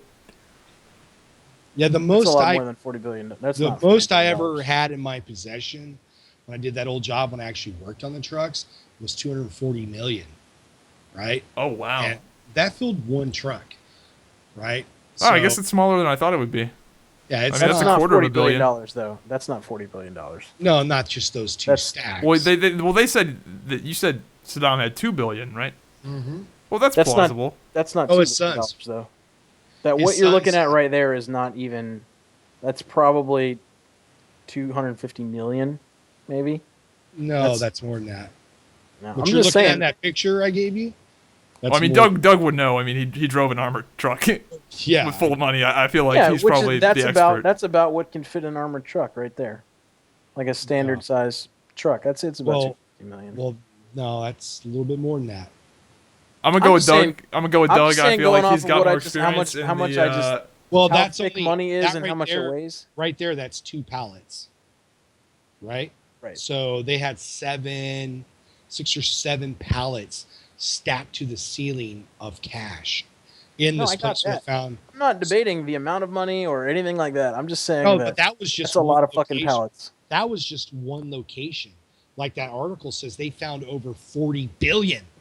Right. in And Iraq. my only point is that's a lot of fucking pallets. Like that's my only point is that's well, how many pounds did I say it was? 4 million. What did I figured I it have out. pictures. I had pictures my cousin snuck out that he sent to me one time of him and his buddies. You know, they're down there, and they're just like taking pictures in front of all the pallets, just stacked in the basement of this place of money. So once they got I wonder if that's a thing. Like, I mean, you just grabbed a fucking handful. Like, would they notice? yeah, they So- search you. When you Yeah, So there's- that's right. Yeah. 453.6 grams per pound. What do they do with that fucking money? So that's 4.4 million pounds of Oh, money. Well, What is Donald Trump was talking about it the other day. They literally took that money and then used it like the soldiers were giving it to the government of Iraq and Oh, Iraq. you fucking kidding me? Yeah, but they didn't. I mean, some of it must have been transported back, but a lot of the money that they were spending the money they found, obviously, literally giving them pallets of cash that they had gotten in Iraq. Oh my god. Mhm. So when you were delivering the 240 million, where was that like to and from? All right, hang on. That Wait, was- hang That on. was I just want to bring up one San more Bernardino point. to So a U.S. Navy destroyer, which is a ship, right? It says during World War II, the United States began building larger 2,100-ton destroyers. So that you think about the size of a ship, right? That ship weighs as much as $2 billion US dollars. Wow. Yeah, people. Yeah, it's really hard to. When I tell you that pallet was not billions of dollars, it's fucking accurate because there's no way that it could be. And I'm Well, not- that picture I showed you was it was probably like a 0.1% of it. that was probably about $500 million. Maybe 250 million per pallet. I could see that. Yeah. Well, just put it okay so that you understand. A brick of hundreds fits in your hand. Right. Okay, a brick of hundreds is 100,000. Right. Now you put that. I think it's on pallets we used to use. Goes down at the bottom 30, and then you're going to stack that 30 high. So 30 times 30, 10. So 30 cubed, right? So what does that come to? I closed my calculator. So you got each row is 30. You got 10, 27,000.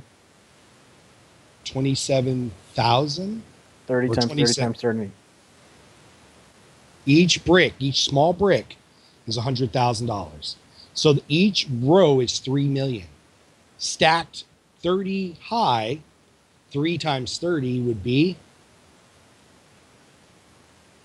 90 million, or 3 times. I'm just saying. I'm not like all I'm going off is the weight. This is of a a dog bill, which is a stupid gram. fucking. No, I'm not Like, arguing with him. I'm saying it's a lot of money. I'm agreeing Yeah, with you. people. Yeah, the real thing here is that people just. It's really easy to forget, or it's really easy to not be able to visualize what a billion is because you're just like, oh, a million, billion, whatever, and you just don't think about it. When You could a be billion a is fucking just idiot like my dad and legitimately tell me that a million is 1,000,000 and a billion is a million, and he thinks that to get the next highest thing, you just say the previous thing twice. oh yeah, your dad's fucking He's a retarded. fucking idiot. You're right once. You do that, you're right one time. Wait a minute. A million? It's wrong, Doug. Don't. This is like the Xbox 360 trade chat troll. Just don't even. It's not a troll. Really? Well, Not a a troll. million times 1 million is what? It's not a billion. What is it? A zillion? This is Or terrible. a trillion. It's fucking actually a trillion. podcast material. Why are we doing this? Wait, you think that that's accurate? No, I mean, what's a million times? No, a million? he's doing. Can we change the topic? Or- Not- Dude, No, this is we're talking about idiots. math. I realize your brain hurts, Zybak. This is We'll just be- not 100 million? entertaining at all. No, it's a It's a trillion. lot. It's a trillion. A lot of money, right? Yeah, it's a trillion. Okay. I just told you exactly how much it is. It's definitely not the next highest thing. Well, a billion. Right. It's but a trillion. 1,000,000 is a million. Wow.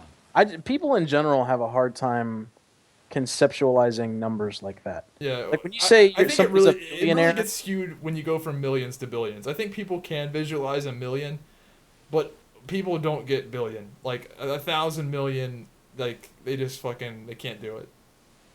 It loses them. right? Like especially when you start talking about like where it really comes into play is like shit like space. You know what I mean? All that stuff, and you talk about like the number of things and like the miles to things and relativistic speeds and stuff like that, but people just can't comprehend that shit. Yeah. No, I mean, I just when he told me that, when he first told me that, So, I was like, wow, really? And I was thinking, man, how did they? so get when you drove that truck full of $250 million, is that like to and from banks? Um, well, the way it would work is we live like 60, 70 miles from LA. Well, the big money vaults are in LA. So everything that's picked up out here, right, that needs to go to the cash vaults, as we call them, you have to transport it there. So you would put them in these oversized, really big, like diesel truck armor cars. Yeah. And we would just put, pallets and bags. Some banks, would get, say, 6 or 7. There were like these big cubes of cash. And so each one was like, I can't remember now, maybe 20 million. And so we would put 3 of those here, and then we would have big duffel bags going to, say, Union Bank and stuff like that, or the Fed Reserve, whatever. And then we would drive from San Bernardino down to LA. We would go to each bank and deliver money going to each one of those cash vaults. Each major bank has their own cash vault. If they don't, then we would deposit that money that goes to their bank to the Fed Reserve, and the Fed Reserve, would transfer it electronically to their account. So that was the most I ever did, and that was a lot.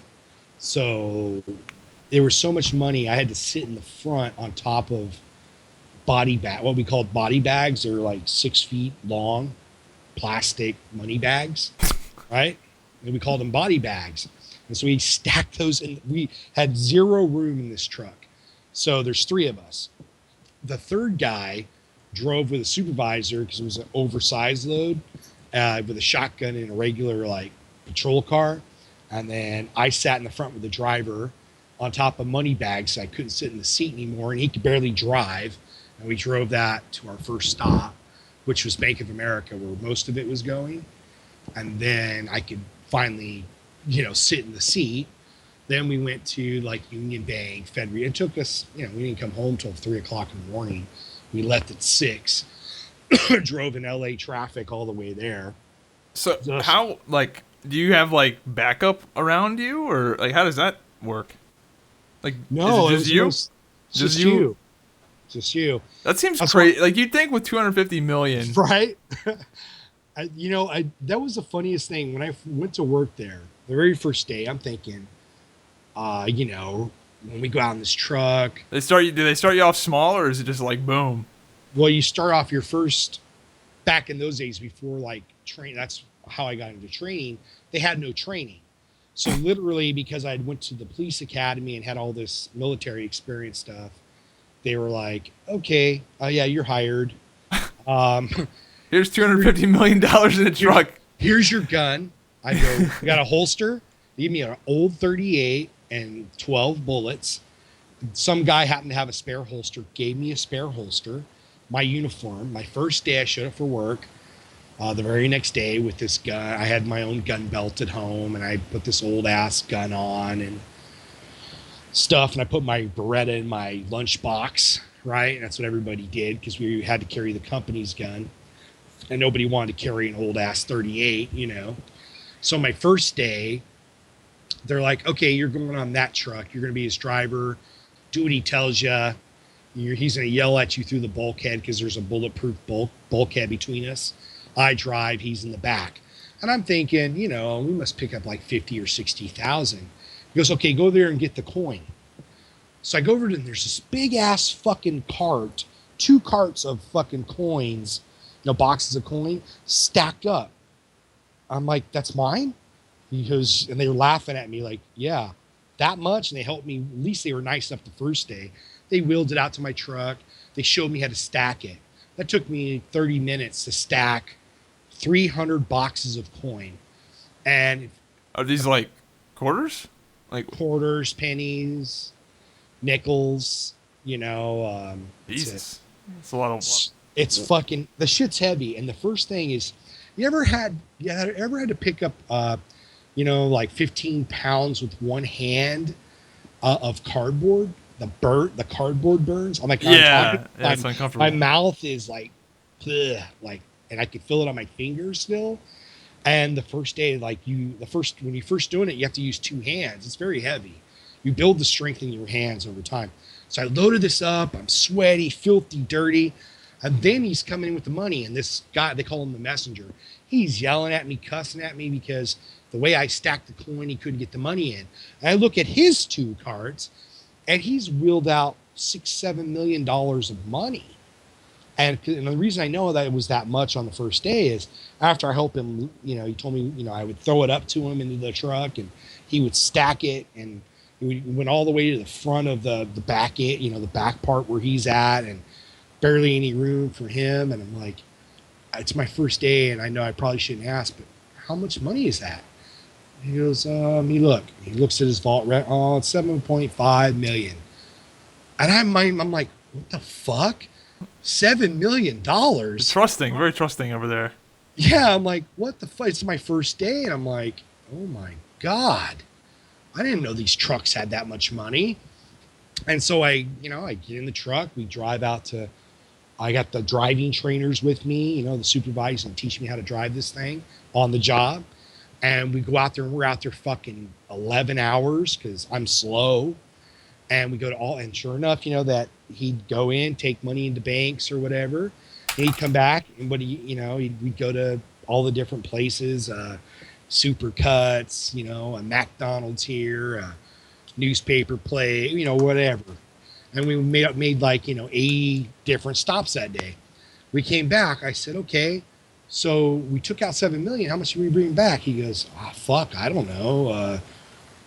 I never bothered to look. And what would happen is every time you pick up money, you write down how much it is and the serial number on the bag, because they have little seals on them that, are tamper resistance. And if there's any cuts in the bag or holes in the bag, that's a bad thing. So it means that you might have, stolen money out of it. And so I remember sitting there while we were waiting in line to do what we call sell the money, fucking adding it all up. It's like $11 million. And I'm thinking to myself, you just sent me out there with a fucking rusty 38, a shotgun, fucking shotgun with 4 rounds, and this old ass man messenger. Like, why aren't people fucking robbing these things? You know what I mean? Well, they do sometimes, don't they? Oh yeah. Yeah. As I found out. So, did you get robbed or no? One attempt. They failed. I win. I live. Oh, well, there you go. So there we go. Right. I lost 7 friends. 7 friends were murdered. So, I got to learn a lot about life. And so thankfully, right in that time period, I got an opportunity to become a firearms instructor. They sent me to all these different schools, and that rusty 38 eventually turned into a 40 Smith & Wesson, brand new gun, a modern gun. And, learned a lot at that job. Learned a lot about men and leadership and gunfights and how to survive gunfights and all of that. And, it's not like any other job in the world. It's very dangerous. The reason I'm talking about it now is because times have changed so much that they don't carry as much money anymore.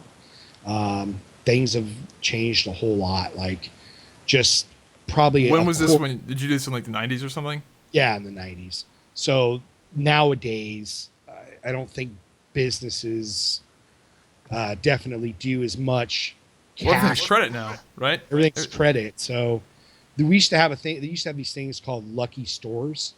We used to call them Unlucky Mondays.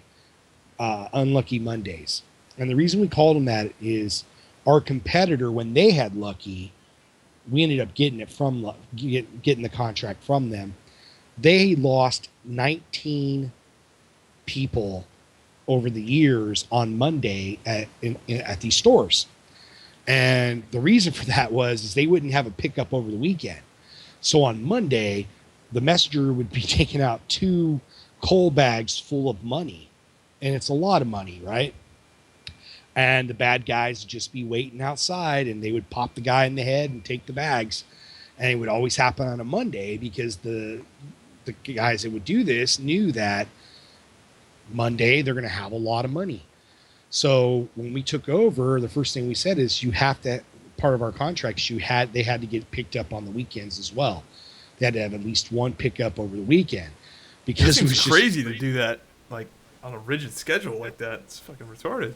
Oh yeah, I mean, one of the reasons I ended up just saying screw that line of work is I had gotten pretty high up, and one of the other managers, he took over San Bernardino where I had started, and he fired a guy. I got the guy his job back, and he fired him because he went out of rotation in his schedule. We had always taught the guys, like, vary your routes every day. Yeah. I would think that right? Being random would be the smartest thing to do. Right. So showing up every day at 9 o'clock is not a great idea. Okay. So we wanted guys to find a quicker way, as long as they, scheduling was important, and we wanted them to come in as soon as possible and, be quick and all that kind of stuff. This guy went out a route. I mean, just like 2 or 3 stops, and he went back and researched it for a month, and he fired him. And man, I raised bloody hell. I mean, we're talking damn near fist fight, because this same manager got another one of my friends killed because he decided to load up all the banks on one route, and then made my little buddy, who was a hard worker, he gave him 19 banks, right? And so remember I described like the truck being full to the top? They had to cram this truck full. And sure as shit, his 3rd or 4th bank out, they didn't just kill him. They shot him through the back of the neck, and then put their foot on his back, and then shot him 6 more times in the back of the head. And this is like my little protege, and I was really brokenhearted about that. And man, it was just really sad. That happened in 2000. On October 30th, the day before Halloween. So not a good day, not a real good job, to be honest. So, I think that's why I did get into gaming, because when you start thinking about all this shit and you're zoned out in a video game, you don't think about that. Hanging out with the Minecrafters in the mansion sounds like a lot more fun. Yeah. You know what I mean? It was a lot more fun. I mean, even the World of Warcraft stuff was a lot more fun. So, sometimes, I'd be a little like over the top. I remember in WoW yelling at guys, but I was used to yelling at guys, guys. It was fun because it felt like it mattered so much then. Like, I don't know, it was like so fucking important. And I like that. It was so important. Wasn't it though? We would be yelling, get on that one. I remember thinking about this the other day. Man, how embarrassing. I used to yell. I would have like 6 groups, and I miss it. I fucking miss the like game, like when gaming was like that. Like I think back to like Little League football too.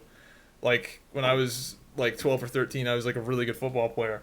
And I remember that, it'd be like me and a bunch of other 12 and 13-year-olds playing football, and these full-grown men. And I never realized how ridiculous this was until I grew up. But like, dude, they would get so fucking into it. Like to the point where they would literally beat the shit out of each other and get into real fights. And as like a 12 and 13-year-old, it's like, yeah, that's pretty normal. This is rec league football. This shit's fucking important. And now looking back at it, it's funny. But well, I got a chat ban or a restriction the other day in League, and I've always played League or whatever, but I'm getting close to like getting back to gold or whatever, and I just had this day where I went from silver 5 down to fucking bronze 3 because AFKs, trolls, guys like feeding for no just really dumb shit. But instead of stopping and taking a break, I was just like, no, I'll win the next game. I'll win the next game. And it just, boom, it just, when you get a high MMR, you're losing 26 points a game. Bam, bam, bam. When you win, you get 18. You know, remember WoW? It was just like that. And I was like, man, this big fucking hole. And I started getting pissed. It's like gambling almost, where it's just like, yeah, I can win it back. Yeah, I had 2 hours before this, and I was going to play. I had 3 losing games in a row on League today. And I'm like, no. I need to stop, and just do something else for 2 hours until this goes on. I'm like, okay, I'll do something else. I got some work to do. I'll do that. And oh God, but yeah, I mean, I didn't even do anything that bad. I told this kid every fucking time, why do you even fucking queue ranked? You're fucking trash, or something like that. I got a fucking restriction, because I finally had it. I'd had it every fucking game. And they'd always laugh, the kid, laughing about, oh, I'm glad you lost, as he's feeding. I don't know if you play League. I don't play, but I know the term. Yeah, it's like they just purposely get killed and fuck you. Yeah. Or they play some champ imagine like not having a healer in a raid. You know what I mean? Like, can't do that. Well, imagine. Yeah, just play retarded team comps. Yeah. Yeah, it's just, fucking assholes. It's like three frost mages in an arena. Hey, did your friend leave, or is he just asleep? Yeah, no, I think. You there, Dope? Yeah, no, I'm. Nah, yeah, we gotta wrap this thing up. I didn't realize how long we were going. I wanted to show you some things I found. So, oh God. So that is what $1 trillion looks like. Okay. Check that out. This is what. Oh, I figured $1 trillion would be more than that, like bigger than that. This is $1 trillion is the difference between $1 million and a. Oops, I didn't mean to do that. Copy image address. I don't know why it's sending it like that. It's one of those retarded URLs. There you go. So, but like $1 million is like a little stack you can hold in like 2 hands. Wow, So I can't believe $1 billion. That's 1 billion.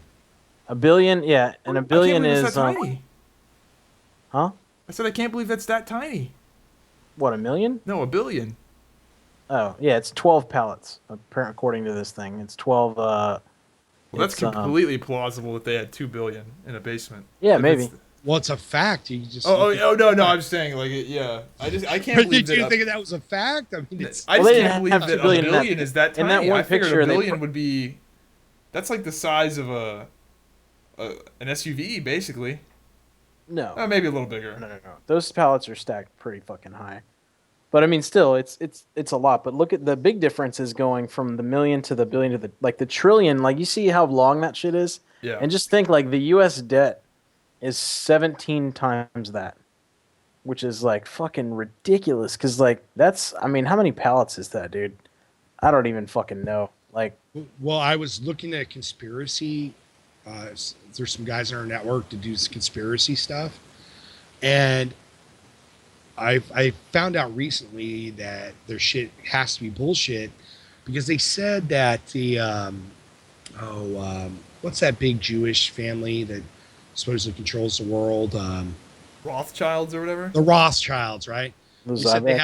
They have the Zybaks. The Zybak car dealership. The Zybak legacy. They had 500 trillion, right? And then someone told me the other day that they control 500 trillion. I'm like, oh wow, and I'm thinking, damn, that's a lot of money. That's just wow, really.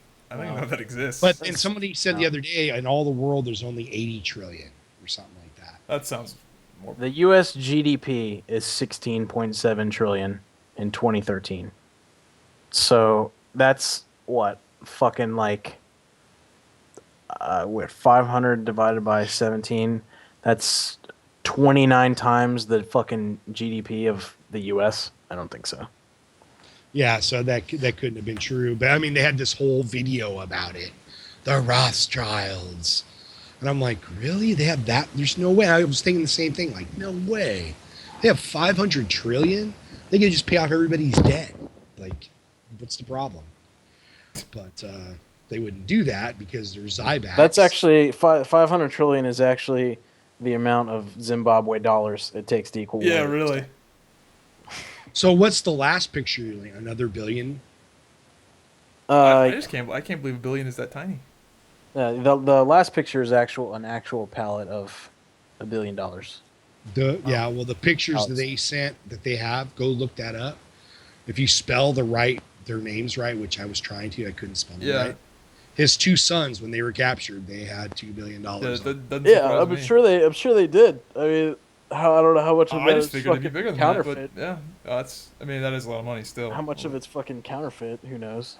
They could be printing it, but like we're right here, between April 2003 and 2004, 12 billion in U.S. currency, much of it belonging to the money, had been checked out of Saddam's old vault in the basement.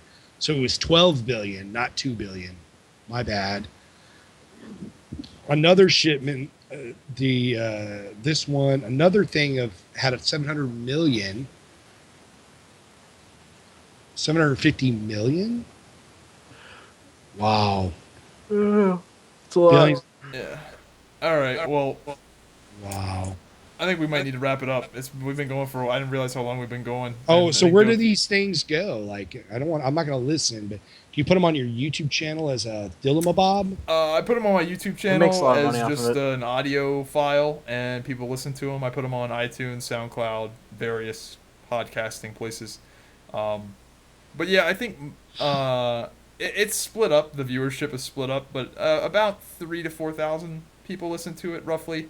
If you add up iTunes, SoundCloud, YouTube, all of those. Well, hopefully we were very controversial and we'll be on TMZ or something.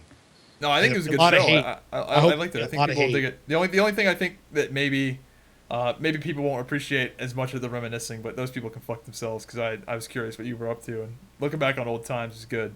Oh, they don't like reminiscing about? Oh no, I think they will because of all the crazy shit. No, I was just curious to see what you were up to, man. Hey, if you want to do our weekly, I can come in and do one story of YouTuber craziness. I have more. I'm sure you do. I definitely want to have you on again at some point. Because it was nice. I know you're up to crazy shit all the time. Thank you for not Black Lives Mattering me on the show and like shouting me out. It was good to have a liberal in here too. So Will, it was nice. Right. I just want to take your guns, bro. And I want you to pay for my college. That's all I want. You want free, and I want someone to have everything to be free. Someone to have gay sex with you a lot. That would be good. You want a cake with two men holding each other's schlongs? Basically. You know what? They should have made that cake just like that. The fucking tug toner. That's what I want. I didn't even know their names. You knew their names, but that would have been great if they just made two guys tugging each other. And like, here's your cake. That's not what we ordered. I don't know. You said two gay guys. All right. See you later. Let's fucking wrap this shit up. That was Hive Mind number 31. Hope you guys enjoyed it. Check us out on YouTube, SoundCloud, iTunes. Been going for a while. Unsubscribed. Yeah, there we go. Bye. Have a good one.